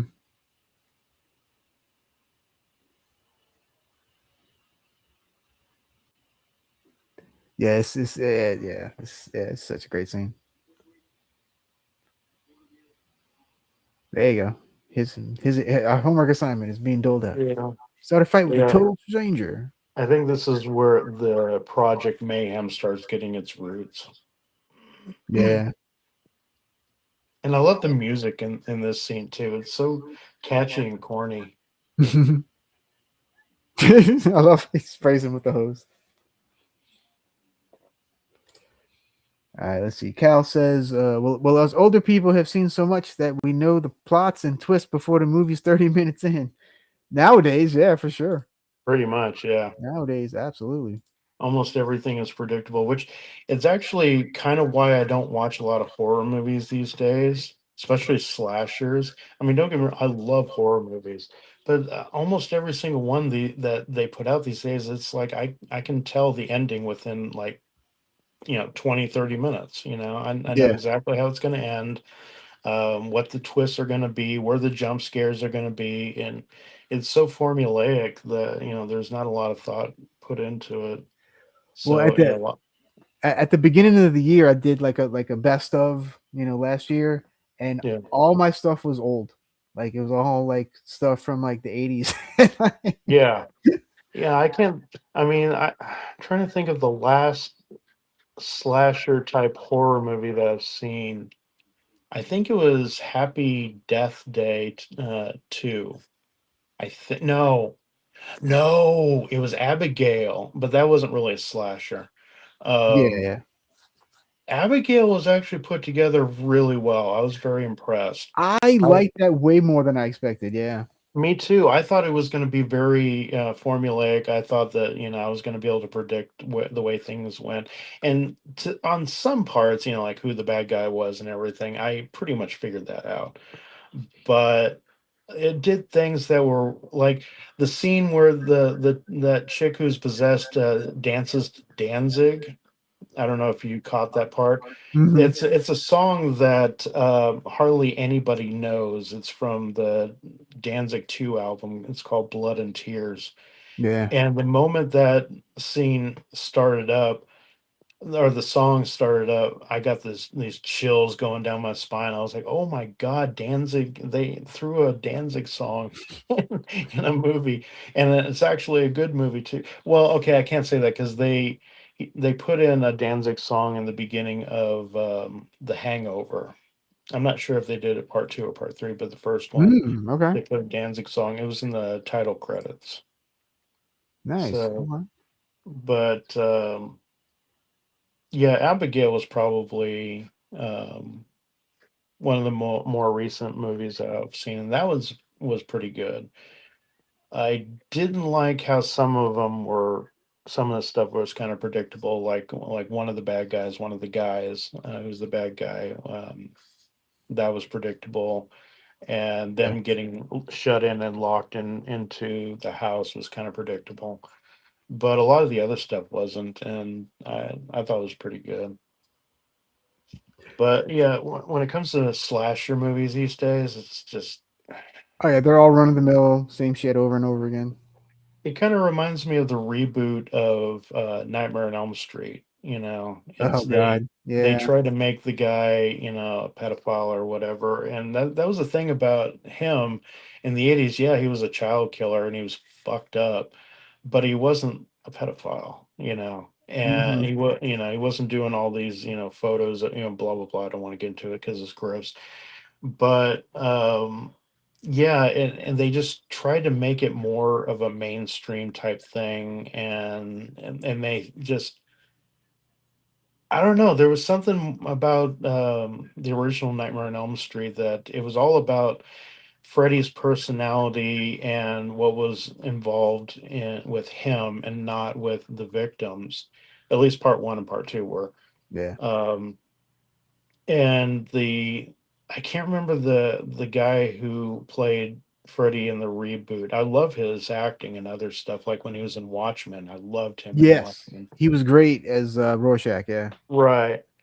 But Freddy in that movie just had no personality. You know, he wasn't the flamboyant guy. He was just kind of, Yeah, they like you said, they changed it too much and they changed the character too much and it was just it did not work. yeah.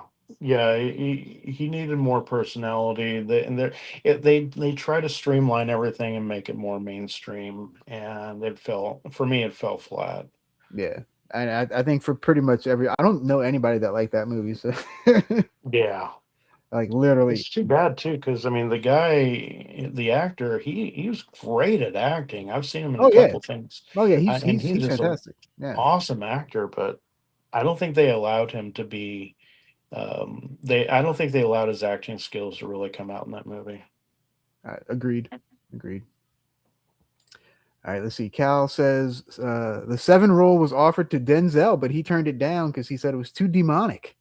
But after seeing it, he said, "Damn, that was fine. I could have done that." And it's the only role That he regrets not taking.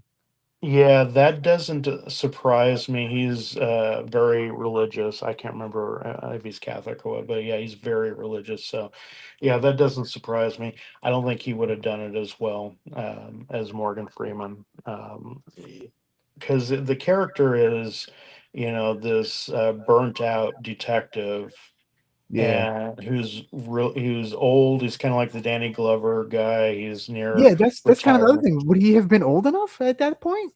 Maybe not. Probably not. Yeah, No. No. I mean, maybe So I now, don't but think I don't think it would have played as well. Plus, Denzel likes to um, he likes to steal scenes with his performance, yeah, and he does. to his credit, he's really good at it because he's really good actor. Oh yeah, But the like with Morgan Freeman, he didn't try to steal scenes. He just kind of settled into his character and played it, straightforward, which works because you're not really supposed to pay attention to the good guys. You're supposed to pay more attention to the what the bad guy is doing. hmm, And so Denzel, I think, would have probably made that role a little more theatrical, and I don't think it would have worked. This scene kind of messed with me a little bit. I mean, I love the scene where they're behind the convenience store and pulls out the guy, puts a gun to the back of his head, and basically makes him fear for his life. And then the moral of it is, that because he gets to live, then the rest of his life is going to be beautiful and all this other shit. yeah. And that this scene is messed with me a little bit. I think it's a good scene and everything. And it's very emblematic of who Tyler is. But yeah, it's kind of messed up.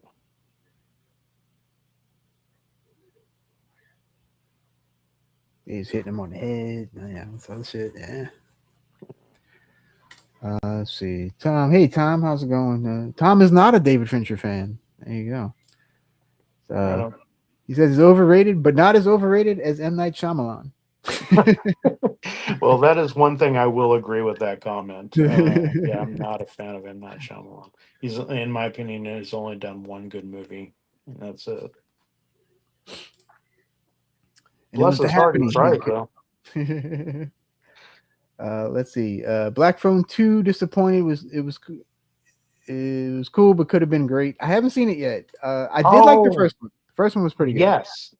Thank Yeah, you. Yes, I have seen that too. I've seen both of the Black Phones, and they were really good. I didn't like the second one as much as the first, but it was still pretty damn good. I saw that in the theater. Yeah, I need to I watch it. agree. Yeah, I need to watch it. I got a copy. I just haven't gotten to it yet.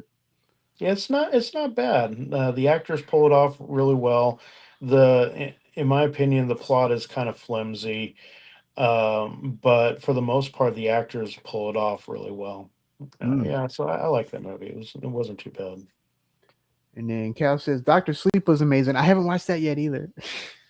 That was cool. I didn't get as much into it, but I don't think I was in the right frame of mind when I watched it. I watched it like 10 or more years ago. Yeah, But it was good. Ewan McGregor is he does a pretty really, good really good. job in most of his movies. Oh, here we go with the explosion.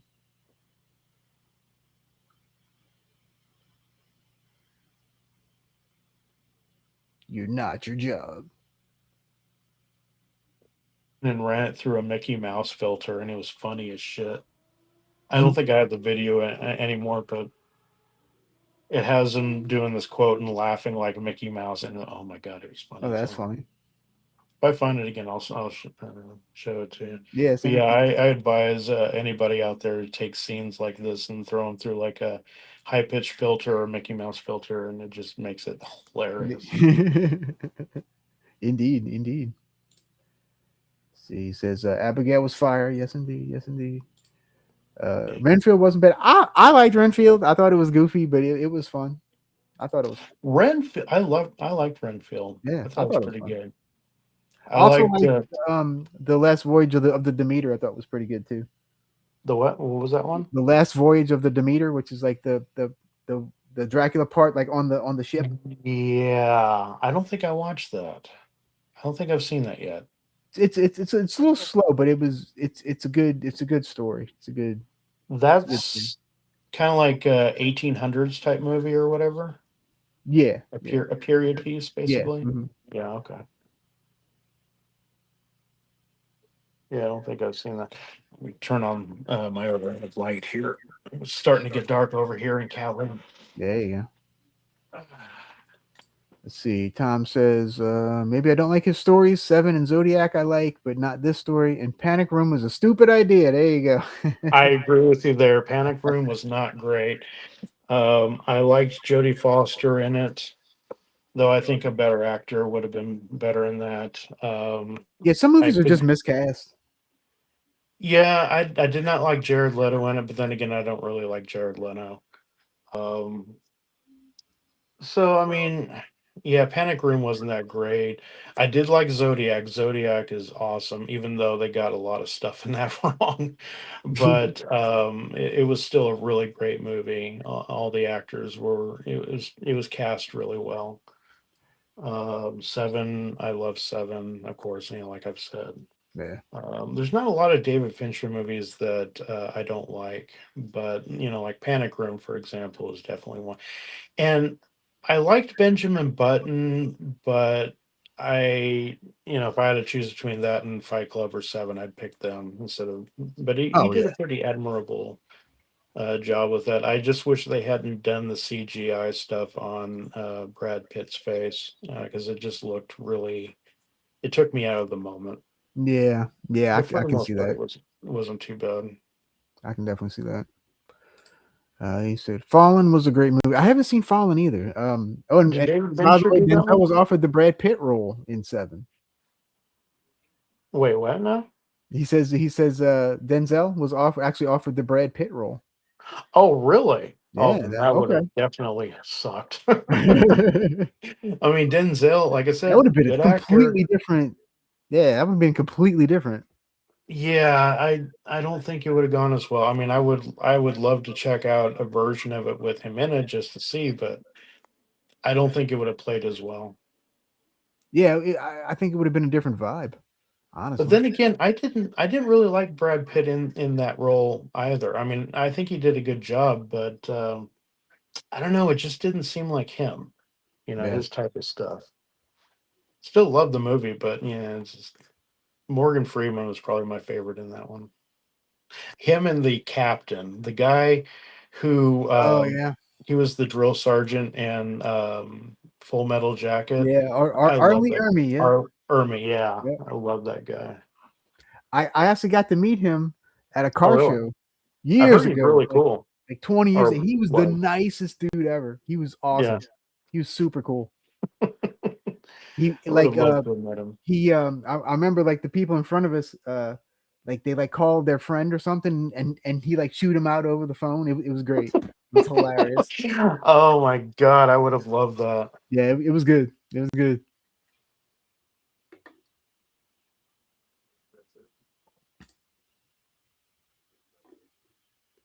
Let's see. Cal says, "What's the big deal with Leto? He's like the new Heath Ledger or something, hype wise, but he hasn't done anything that made me say wow."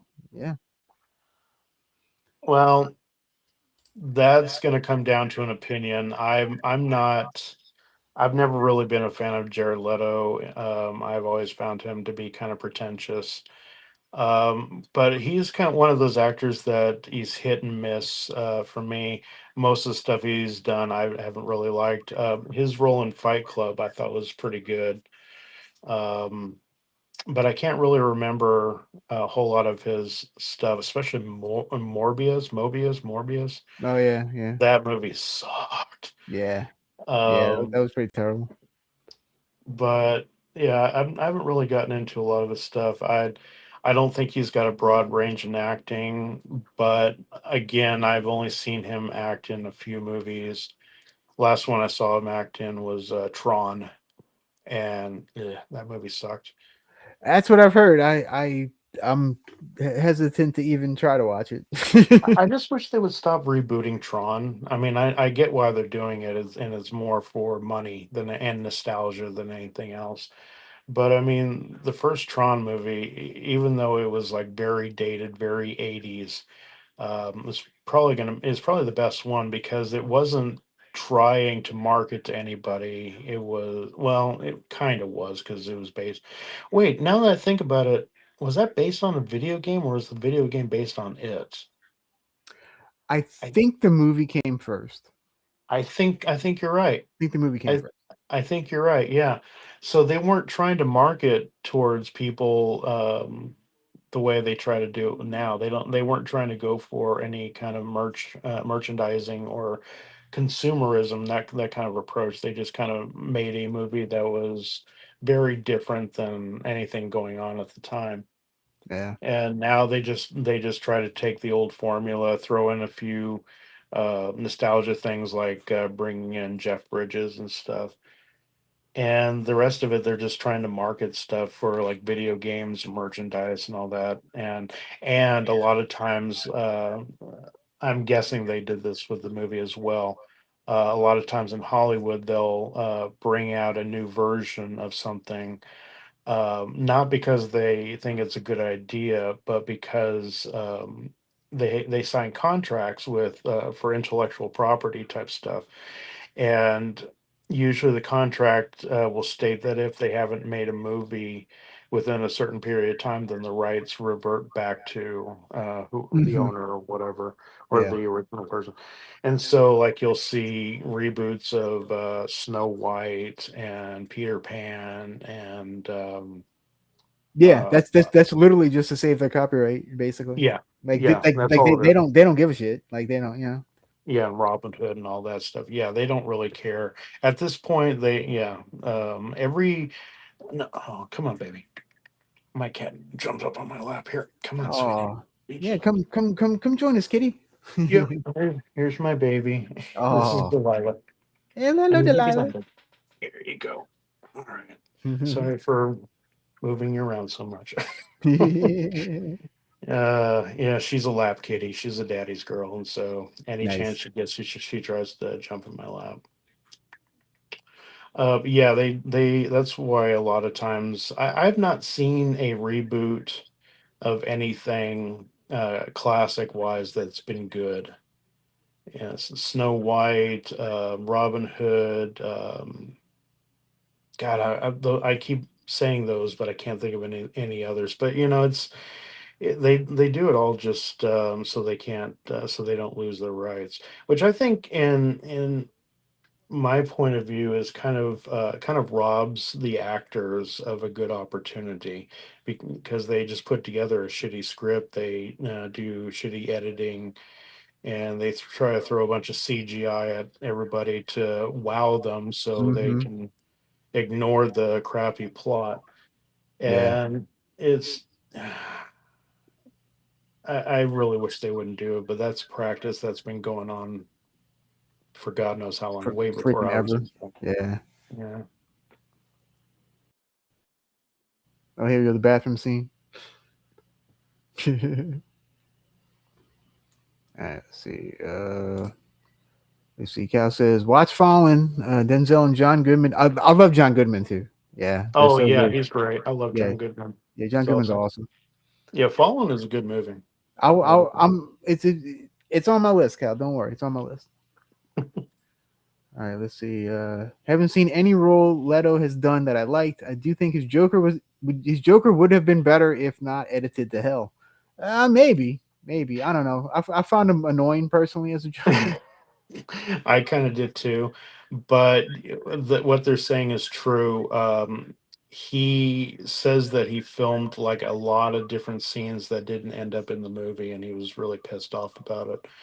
Yeah, I can see that. So he was supposed to get like have a lot more in the movie, and I don't know if they edited because he just sucks at acting. Sorry to the people out there who like Jared Leto, or if it just made the story go faster.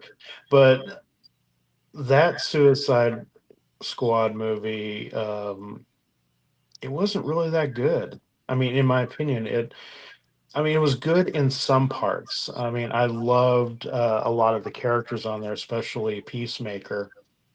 Um, but they try to cram so much stuff. Well, no, okay, they didn't try to cram. They were.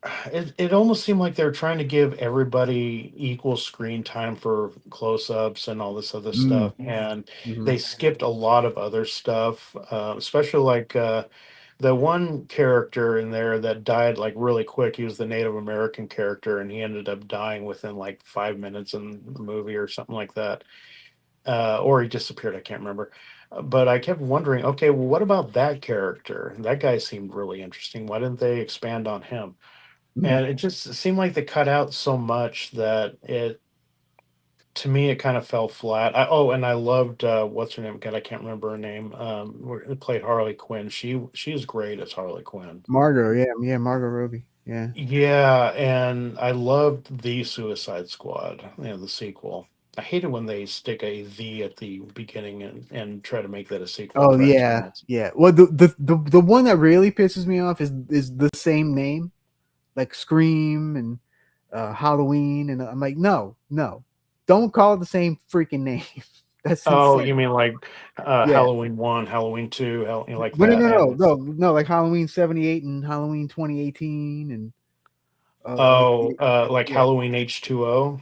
No. Like literally, the movie's just called Halloween, and then the sequel is also called Halloween. Yeah, Oh, yeah. And they did that with Scream. Scream 5 is technically just Scream. yeah. Like Yeah, really? yeah. Like that's bullshit. I hate that.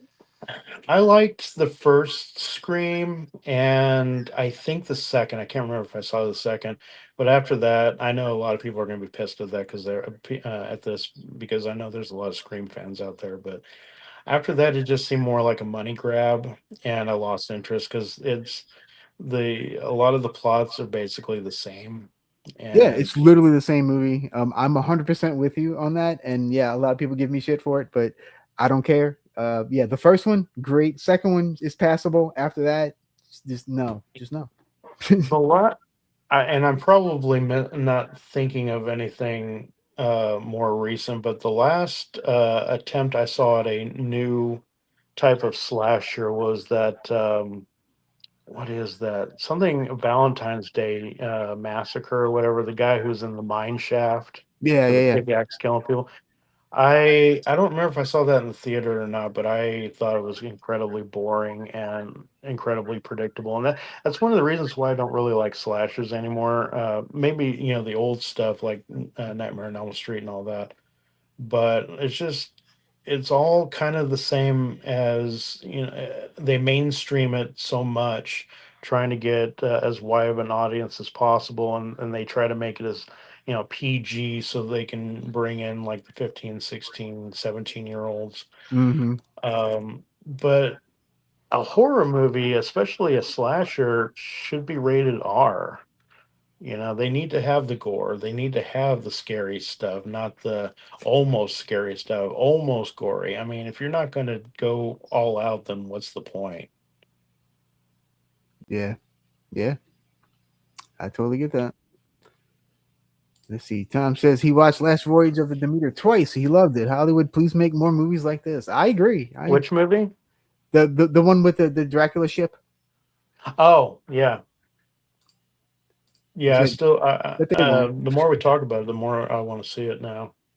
Yeah, it's definitely worth a watch. It's pretty good. Right Let's see. on. Cal says great reboots. The Thing, Batman '89, Dark Knight, Texas Chainsaw, Scarface, all better than their predecessors in his opinion. I agree with most of that, except for Texas Chainsaw. Did they rebooted the thing? The John Carpenter one is technically a remake. Oh, the one down in the Arctic or Yeah, wherever, Antarctic. Yeah, yeah, that was way better yeah, the thing than from the another world or original. whatever. Yeah, Oh the wait, I 1950s was thing. for Yeah, some reason I was thinking of Swamp Thing, not the thing.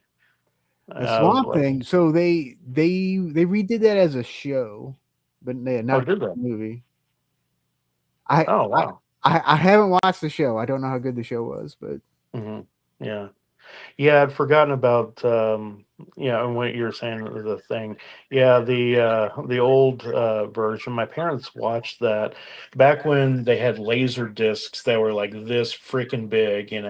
They had a laser disc player, and one of the ones they had was the thing. And I remember at that time, I mean, I look at it now, it's hokey as hell. But at that time, I was like 5 years old or something like that, and it scared the crap out of me. But yeah, I will definitely agree. The John Carpenter version is so much better. oh yeah, that's actually one of my favorite movies of all time. Yeah, Let's see. Cal says Leto's Joker in the Snyder cut was actually decent, so I believe him. There you go. I don't know if I've seen the Snyder cut. I'll have to go back and look at that. He said both squad. That's pretty funny. Both Squad movies are what? He said both the Suicide Squad movies was ass. I I like the second one, and I kind of liked the don't Harley think I saw the Quinn second one. movie. The second one I think was a lot better. It's the way the first one should have been, in my opinion. Mm, And I liked the Harley Quinn movie, haven't seen that either. but they try to make it too mainstream, and they try to make Harley Quinn more likable and less of a psychopath that she really is. Ah, well, And what fun is that? huh? I said, well, what fun is that? Yeah. Now she's Harley Quinn's is a psycho. No, I She know. I said so. just as So they yeah, if just they as tried to much as dumb her the down, well, that's Joker. stupid. Oh, and I could not stand the second Joker movie. The first one I didn't mind, but the second one where they had the all the singing and Yeah, yeah. everything. I mean, don't get me wrong. I love Lady Gaga. She is. I don't really get much into her music, but as a person, I mean, I like some of her stuff, but as a person, she is a wonderful human being. Yes, she seems Uh, cool as hell. Yeah. yeah, so anything she's in, I'll give it a shot. And you know, her singing in that movie was great. She did a really great job, but it just the whole movie seemed like completely unnecessary. Yeah. You got everything said and done in the first one. Um, And so the second one, it felt like they were trying too hard, and which Yeah. is unfortunate because I think Lady Gaga would have done a better job if the movie had been done a little bit differently. Hmm.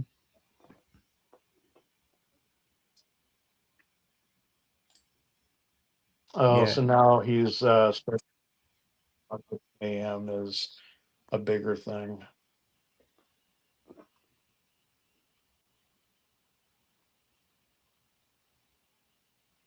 Disinformation, mischief. You know, there's a scene in here where they go through the airplane, the airplanes, and they take out the safety instruction stuff. You know, in case of a water landing, all that stuff. Mhm. And they replaced it with ones where the pictures were like this one lady taking the oxygen mask, putting it on her face, and pushing her kid out of the way. And there's flames every on this one of the one, and the guy's like screaming, and he's all in pain and stuff like that. And it's just so, so counterculture. Anyways, I used to have some of those. I used to have some Paper Street Soap Company cards. This is how much of a geek I am on this stuff. I don't have them anymore, but yeah, I used to collect a bunch of stuff. I almost got Tyler Durden jacket, but I didn't think it would look good on me, so I passed on it. That would have been good. That would have been cool. Well, if it looked good on me, then I would probably go for it. But Yeah. I don't look good in red, so Yeah. I'm an all black type person. Yeah, I am too for the most black and I can do blue. I can do blue, but that's about it. I don't know.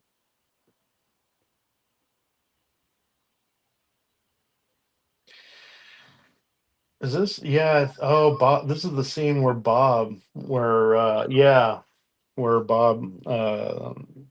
Well, I won't spoil it for anybody, but yeah, this is where they bring Bob in. Yeah. Yeah. So this is what I'm saying. You know, all these other people. If Bob wasn't real, then all these other people wouldn't be real. And Yeah. if that's the case, then Project Mayhem wouldn't be able to accomplish the things that they do. Now, there could be a counter argument that everything in this movie is all in the narrator's head, which could be because he is delusional. It could definitely, yeah. I was thinking about that earlier. Actually, I was like, well, what if the whole thing was just? Yeah, it could be. But then again, well, okay, I was going to say, but then again, at the end with the building explosions, you know, that wouldn't have happened with, you know, blah, blah, blah. But if it's all in his head, then Marla would be in his head too. So, yeah, there is a good Yeah, argument for it. yeah, definitely. Hey, my buddy Rhino Destructo's here. How's it going, my friend? How's it going? You you came in at a great time. They just got Bob, and Yeah, they're going to go and bury Bob in the backyard. His name is Robert Paulson. take him to the garden. That's right. Yeah, see, I think Jared Leto looks better like that. All he's got his face has more character, man. Yeah, yeah. I can see I that. know I'm insulting one of the people in the chat room and they're insulting their taste. You know, it's just an opinion, man.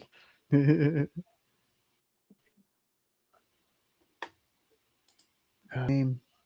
What's in this movie? Which one? I'm gonna find it. I'm gonna find it. Hold on. Let's see. The guy who was like, I get it. In death is Project Mayhem guy has a name. Man, what the hell is he? His name is Robert Paulson. That's not him.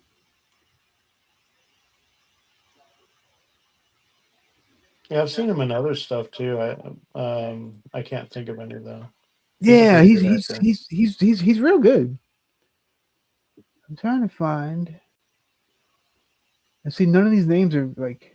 Is it Holt? Oh, is it? No, I don't think that's him. Let me see.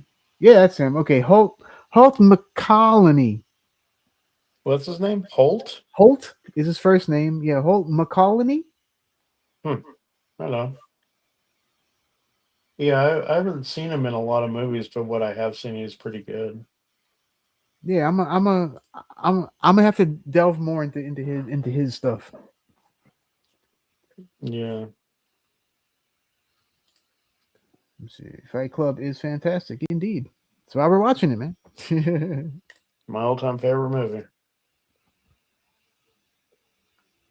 Let's see. Tom says that's why I didn't like John Carpenter's last movie. It was all in her head. Oh yeah, The Ward. That was a disappointment. What was it called? The Ward. I haven't heard it. It I heard was of it. I'll have to yeah, go and it's watch it. terrible. It's literally like the worst thing I think Carpenter ever did. Who's in it? Do you know? Do you remember? Amber Heard is the lead. Oh God, fuck Yeah. that. From Can't like stand her. 2011, 2010, 2011, something like that. Oh, okay, yeah. If it's got her in it, I'll pass. Yeah, yeah. I definitely don't recommend it. You see, he didn't end his career with a good movie. Yeah, he needs to make one more to make a comeback. Oh, absolutely. He was involved in helping with the new Halloween movies, which sadly I was not a fan of. I've been a Halloween fan for a while. I'm even a fan of the crappy part three, which I can't say it was crappy. It was different. It It was was definitely definitely different. But different. I kept watching it, going, "Where the hell is Michael Myers?" Yeah, yeah, yeah, They made a valiant attempt in that TV, the 3 more days till Halloween, yeah, yeah. that That gets super stuck ass in my catchy head. song. That is catchy as Y- hell, dude. Yeah. But the newer Halloween ones, the last three, it just I don't know, it just seemed like they're trying too hard. They're trying In my opinion, they took the formula that Rob Zombie established in the second one, his Halloween 2, Hmm. and they try to run with that minus all the, mystical stupid mystical shit. Yeah, Um, and they were taking death scenes and prolonging them. I mean, there wasn't really anything much different about them except for the scenes. People who were getting killed were people who you actually were rooting for. Now, a lot of the slasher movies, most people who get killed, most of them you're not rooting for. They're a lot of times they're scumbags, they're usually the first to go. And yeah, then there's the people who are doing weed or premarital sex or whatever, and then they go. And then there's eventually the good guy and all that stuff that prevails. But I don't know, in the last couple of ones that he was involved with, he was killing. Like, there's one scene where Michael Myers comes in and kills this gay couple who are just the nicest bunch of people, yeah, yeah, and I just kept going, why? I mean, it just seemed like they were trying to take something that we all love very much and try to kill them as a way of showing Michael Myers is this brutal guy. And it's like, dude, we already know he's brutal.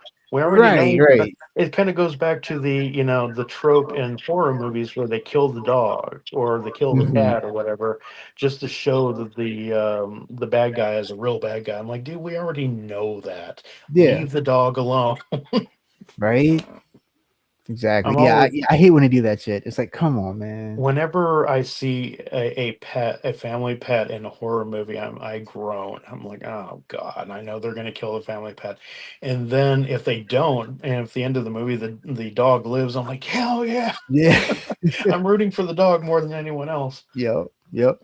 Did you know there's actually a website that will tell you if they kill the animal? No shit, where? Yeah. I don't remember. I think it's doesthedogdie.com or something. It's something like that. Something real simple like that. I'll Yeah. have to look at that. Hmm. I'll probably reference that a lot, Yep. man. That's one of the tropes that I hate the most about slashers and horror movies.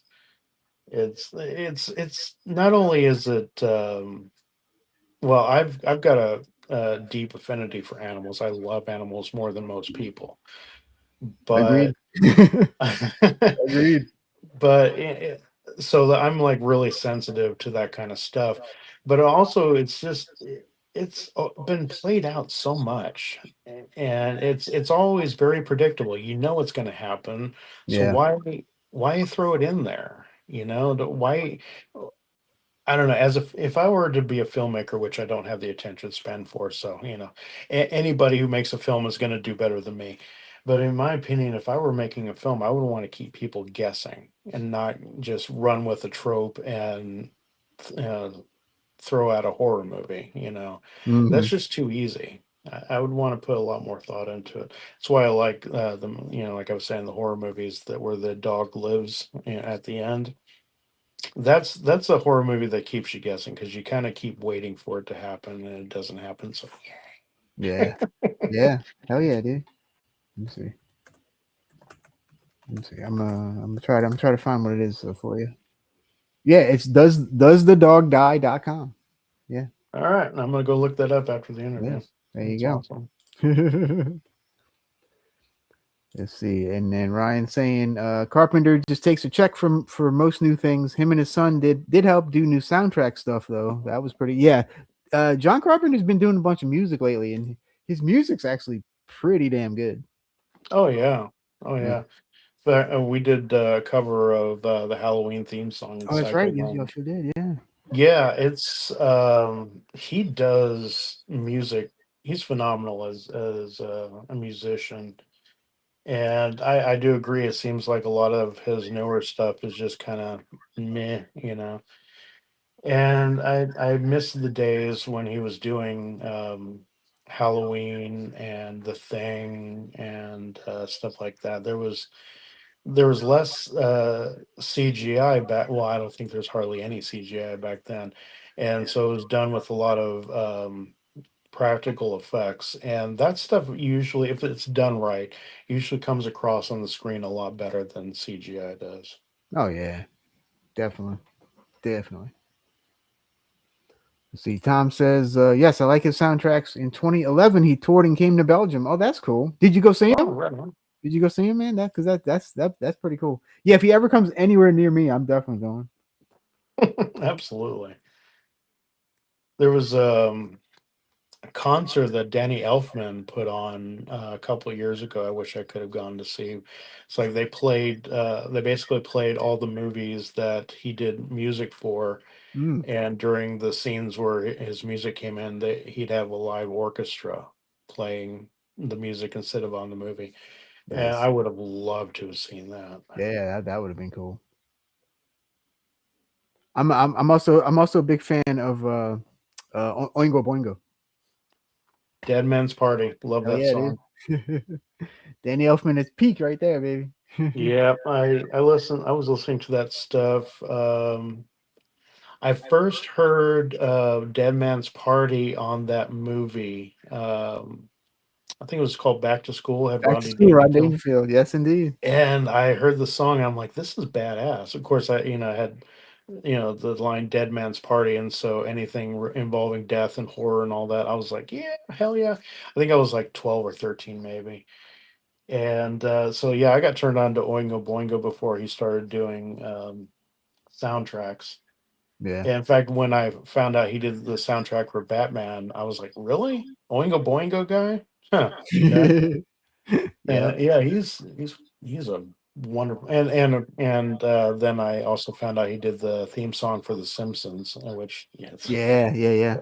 after you listen to his orchestra stuff, then you listen to The Simpsons theme song, you can kind of tell because of the different rhythms that he does and everything. He Hmm. always does these weird offbeat type rhythms that are pretty cool.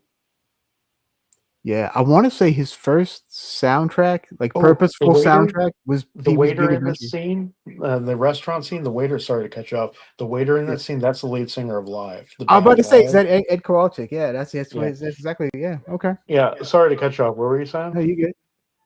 Oh, that's funny. So I saw Live in I, '95. I saw him too once. Yeah. It was- you know what? I actually that was a damn good show. They put on a I good have show. the I have the opposite opinion.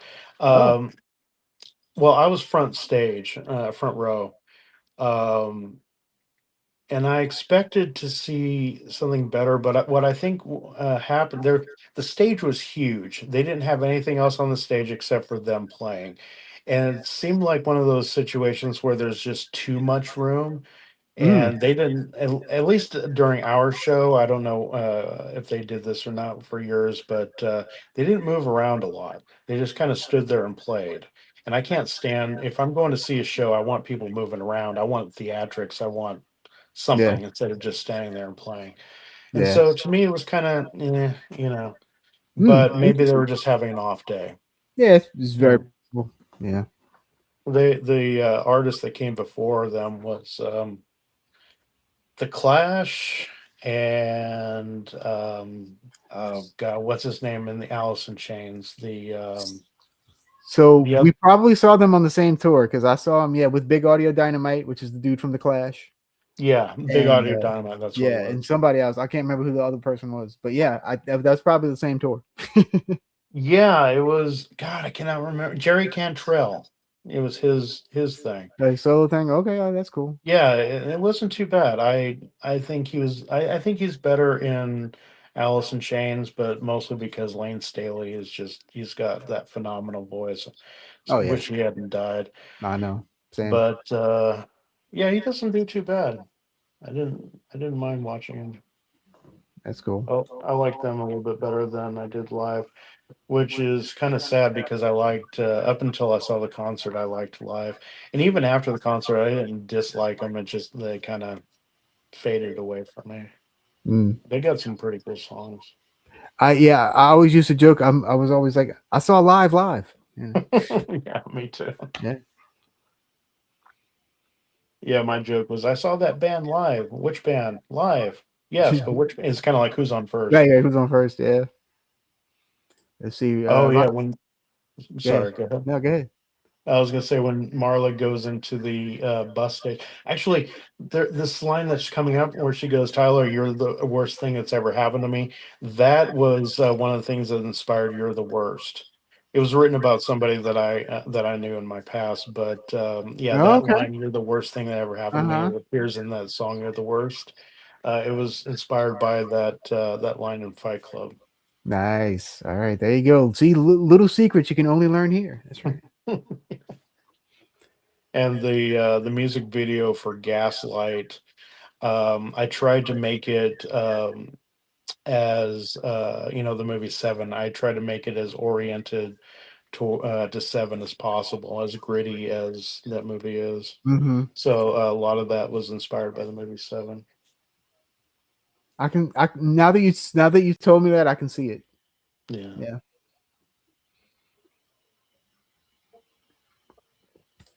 Let's see. Ryan said he just saw Nine Inch Nails a few weeks ago. Yeah, they always put on a good show too. Oh God, I love Nine Inch Nails. Yeah, Psycholand. Our main inspiration is Nine Inch Nails. Mr. Severe writes almost all the music except for the Psycholand song, Gamora, and one other I can't think of. Um, so if you listen to those and then you listen to like You're the Worst or Mrs. Suicide or Gaslight, and you'll notice a slightly different feel.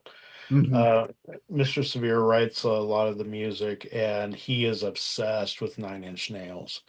So, and there are many times he'll come up with a new song, and I'm the one who goes in and edits everything, and I'll have to take out parts because, like, there's one song that hasn't made it on an album, but there's one song that put together is pretty good, and the drum beat sounded almost exactly like Closer, Get Me Closer to Oh, God, uh-huh. that song. Okay. And so I took out a lot of the stuff, and I'm like, dude, I'm not gonna get sued, man. Yeah. It sounded almost exactly like Closer. So but yeah, he's That's fun. there's a heavy Nine Inch Nails influence for Psycholand. I've been listening to Nine Inch Nails off and on since that song Wish came out. That's probably my favorite song by them. Oh yeah, yeah, yeah. Yeah, Weird Science. That's another great song. Yeah, indeed. Which one? Weird Science. Oh, Oingo Boingo? Yeah, on the Yeah, I Boingo. love that. Yeah. Love that song too. Yeah, Pee Wee Herman, Danny Elfman. He's the reason he got a chance in Hollywood. It sure is. His first soundtrack was Pee Wee's Big Adventure. Who That was wait, who Danny Elfman. That was his first soundtrack. Was Oh, Pee Wee's that's Big right. He Adventure. did movie or music for that one too. Yep, Forgot good about old Tim that. Burton. Yeah, Yeah. Tim And I Burton's forgot first Tim movie. Burton directed that one too. Yeah, it's his first feature length feature film. Yeah. That was a good movie. Oh, I love that movie. It's so funny. Back then, people didn't know what to make of Pee Wee Herman. I think a lot of people forget that. I mean, it was popular, but people still, because I mean, it's a kid's show, but it didn't entirely seem like a kid's show. So Hmm. back then, a lot of people didn't really know what to make of it. And now it's a classic. Oh yeah, It's too bad that he lost his position in doing that because of what he did, in the yeah, theater. Um, but it's I can guarantee you that almost every famous person has probably done something stupid like that in their lives, and it's just sad to lose an entire career based on one yeah. thing that happened. One little, yeah, yeah. I The mean, it's not have you something seen I his? would choose, but I mean, still, I mean, it's people make mistakes. I mean, they Oh yeah, let yeah. 10 years go by, no one remembers it. Well, they remember the joke, but I mean, it's not as oh my god, pearl clutching type Hmm. thing, you know so poor guy lost his career over that. And Did you see his the documentary about Paul Rubens? no, I've been meaning to see it though. Very good, I very heard very good. the filmmaker almost quit a couple times because Paul Rubens was really difficult to Yeah, deal with. yeah. But no, yeah, I haven't seen it. I have seen the John Candy one though. I need to watch that one. There you go. So Which one? What we was it need to watch called? the other one. Yeah, I think it was called I Like Me or something something like like that. that. Yeah, yeah, And oh my god, if you watch that and you don't fall in love with John Candy, there's something wrong with you. he was, I didn't realize. I mean, I knew he was a nice guy, but I didn't realize how nice he was. He was a great guy. yeah. He seems even more magical and awesome than when he was. I know it's crazy. Kind of on the same level as Chris Farley. Yeah. Yeah. Yeah, when the more I've learned about Chris Farley, the more it's like, man, I really wish I had gotten into him more because I didn't realize that he had like this major low self-esteem, and he hated Hmm. that he was overweight and always the butt of the overweight jokes on Saturday Night Live and stuff. And it kind of broke my heart, But he died of drugs. A lot of times he was on drugs while he was performing, like cocaine and stuff, because he felt like he Hmm. needed to be on, just On this all right. huge personality and all this energy.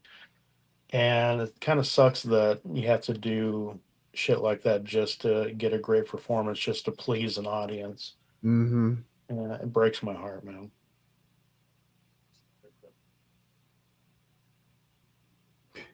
Yeah, see, I can't see Russell Crowe in that fur jacket Right, and right. all Like these. it just doesn't work. No, it would not work at all. And all the psychotic laughing and all that stuff. I can't see Russell Crowe doing that. Now, your Mm-mm. friend or whoever in the chat who loves Russell Crowe might beg to differ, but I have to say, if anybody out there can show me a movie where he's acting zany and stuff, I would love to watch that. Yeah, same, same.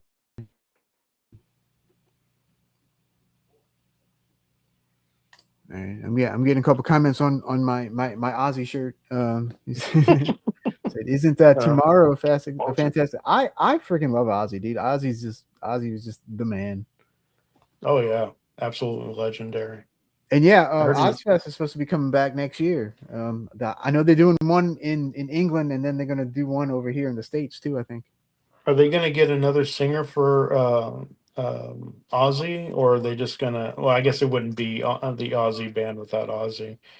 But I was just wondering if they were going to continue on with Ozzy with another singer. I hope they don't. Well, I know Black Sabbath has broken up, so they're Oh, they have? they have they said they're not going to do anymore. Even not with another singer. They're done. Yeah. Which yeah, I Yeah. mean yeah, I don't blame them. I mean they're all in their 70s by now, right?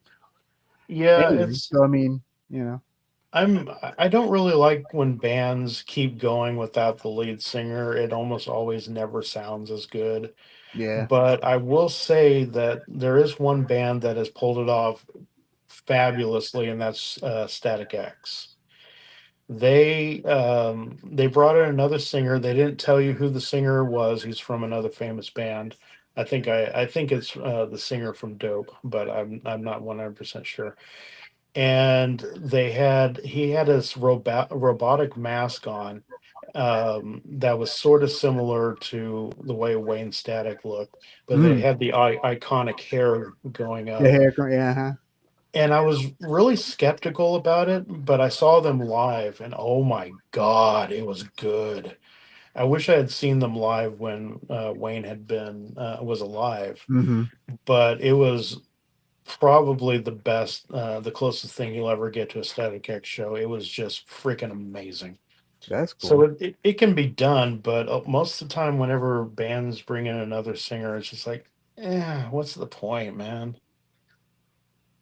I love that shot just then with the the camera footage of him dragging, and then you don't see Tyler. Yeah, Oh yeah.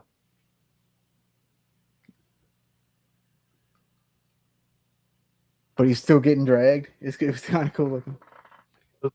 Funny where he threw him down the stairs, he hurt his neck, and then Tyler does Yeah, he this does the little for his yeah. neck. So yeah, they give these little things. Yeah,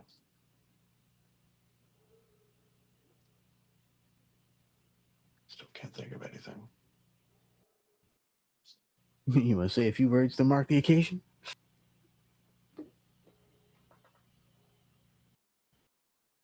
I'm fucking weird. The scene where Tyler and Marla, or the narrator and Marla, hold hands while the buildings explode. That is like one of the most romantic things I've ever seen. Yes, indeed. I'm weird. I'm freaking weird, but I don't know. I have that as a screensaver on my iPad or Oh, nice. desktop. Yeah, I love that because they are such messed up characters. But yeah, ultimately, it's a comedy, but it's also people forget that it's also kind of a love story too, and just a really messed up love Just a story. really effed up one, yeah. Oh yeah, Put me down, you boy. Yeah, it's some funny stuff. yeah. That when she first gets on the bus, I was going to mention this earlier. When she goes, "You're the worst thing that's ever happened to me." When she gets on the bus, you'll see her going to the back, and then everybody in the bus stands up. And most people don't see that. But when you just saw the bus pull up and they're taking her off, that was the same bus. So she basically got on to a bus that had everybody in Project Mayhem, and they kidnapped her to bring her Gotcha. to Okay. here. I didn't pick up on that until years after I saw it the first time. If I ever let us.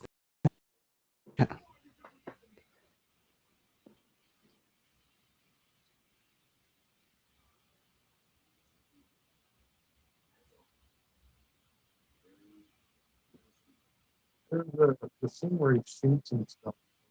That one kind of confused me because he basically shoots himself in the cheek over here, Mhm. which he's basically trying to shoot himself in the brain in the part that Tyler is in, and he Right. doesn't get that. So I kind of wonder, why didn't he shoot himself in the neck?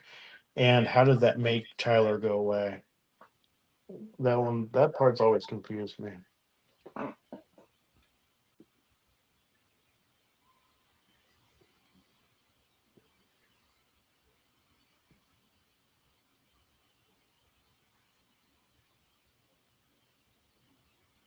Yeah, I like how he like realized like, wait, the gun's in my hand. You like how what now? How he realizes the gun is in his hand, not Oh Pablo. yeah, with the scene where he shoots himself and his mouth goes wide. Yeah, they had several takes where they're blowing air directly into his mouth at high speed, and I saw the behind the scenes footage. It's funny as hell. I don't know if I'd be able to do that as an actor. That would be really uncomfortable. I can imagine. Yeah,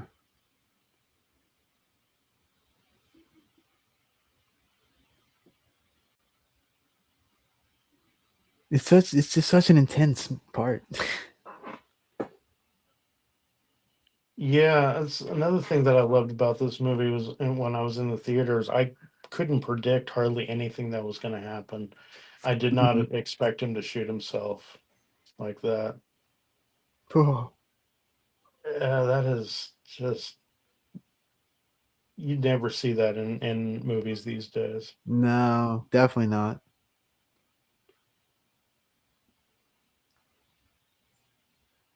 What's that smell?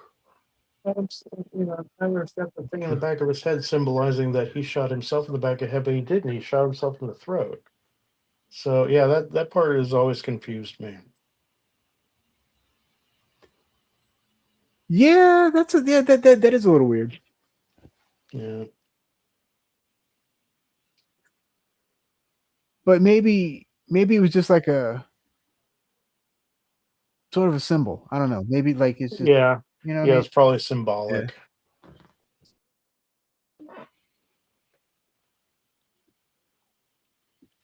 Oh yeah, I'm But good. I'm good. well, this movie does. I mean, it doesn't exactly set up for a sequel, but the way Hollywood is, they could always. I mean, because this character, the narrator is, I think, is supposed to be the same guy in Choke, like I was telling you about Hmm. earlier, where he ends up in an insane asylum.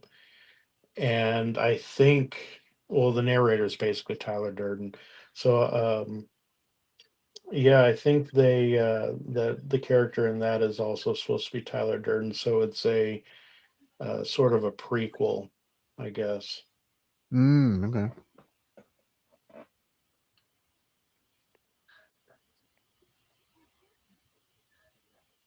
What happened? Don't ask.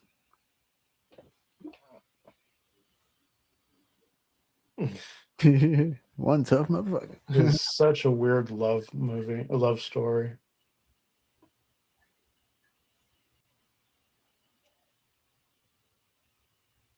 Yet it works. Um, you met me at a really interesting time of my life. I think is yeah. God, that is such a romantic scene. I'm weird, I know, but that just, and they picked the great music for that part too. They did, yeah. Strange time in my life, yeah. And I love that they show a split second of the great big cock in Yeah. that The very at end, the yeah. very end.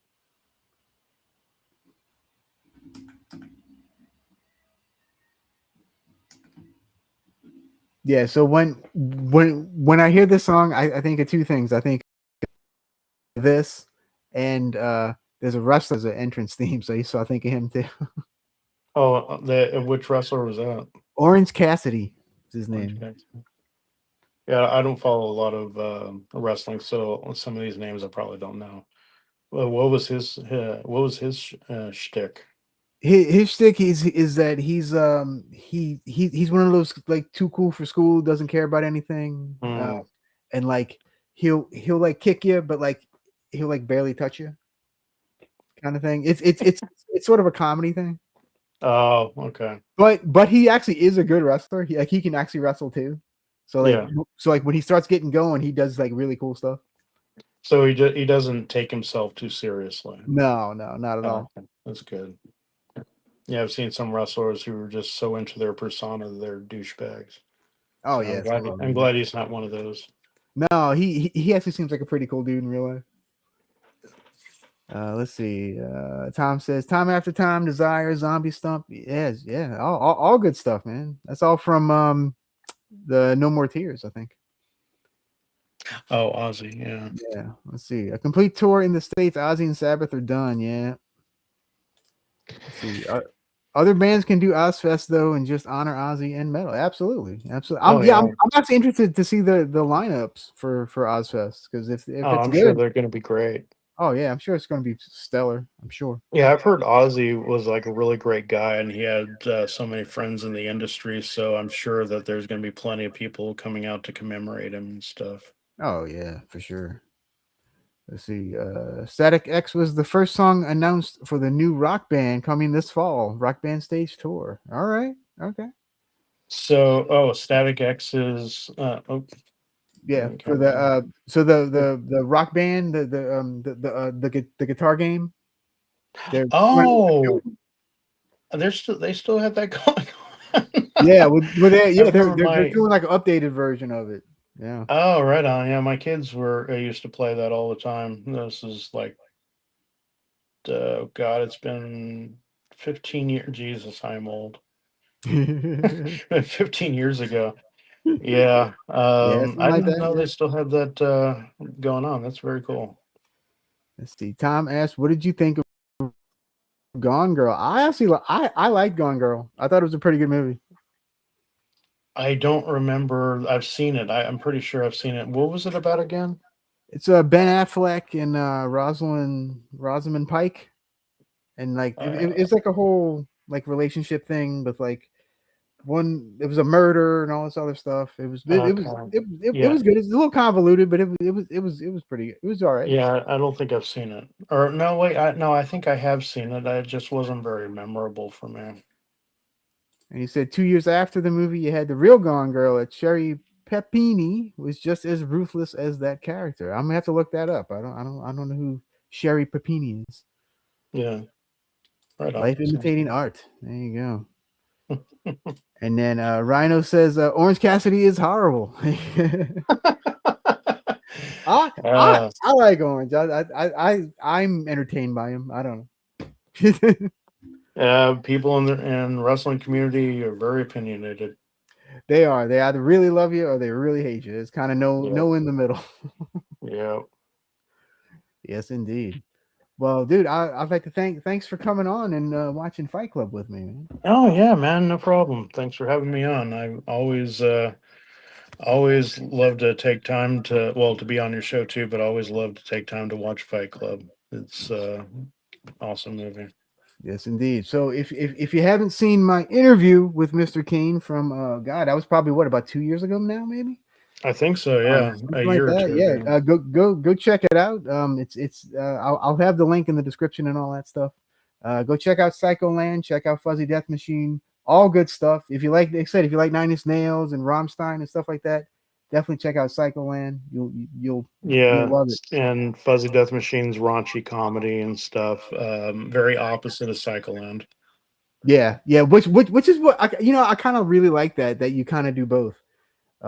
It kind of shows different aspects, of your personality Yeah. and stuff, and they both really work. I really enjoy both of those bands a lot. Thank you. Yeah, Yeah, like I was saying before, I've done comedy pretty much all my life in some form, and so it just kind of came naturally. And it's a lot of fun to do. I don't know if it's gonna be a long-term thing. It's got pretty good reception so far, so I'm pleased about that. But it was mostly just diving into something new to see if it would work, and so far it's going pretty good. yeah. Lots of laughs, and that's my whole thing. As long as it makes you laugh, that's all that's important to me. There you go. There you go. All right, so yeah, definitely check out those bands. I just dropped the link in the chat too, so Right on. click on Appreciate those it. and Thank you. check them out. And we're gonna leave you with my outro, which is a Psycholand song, by the way.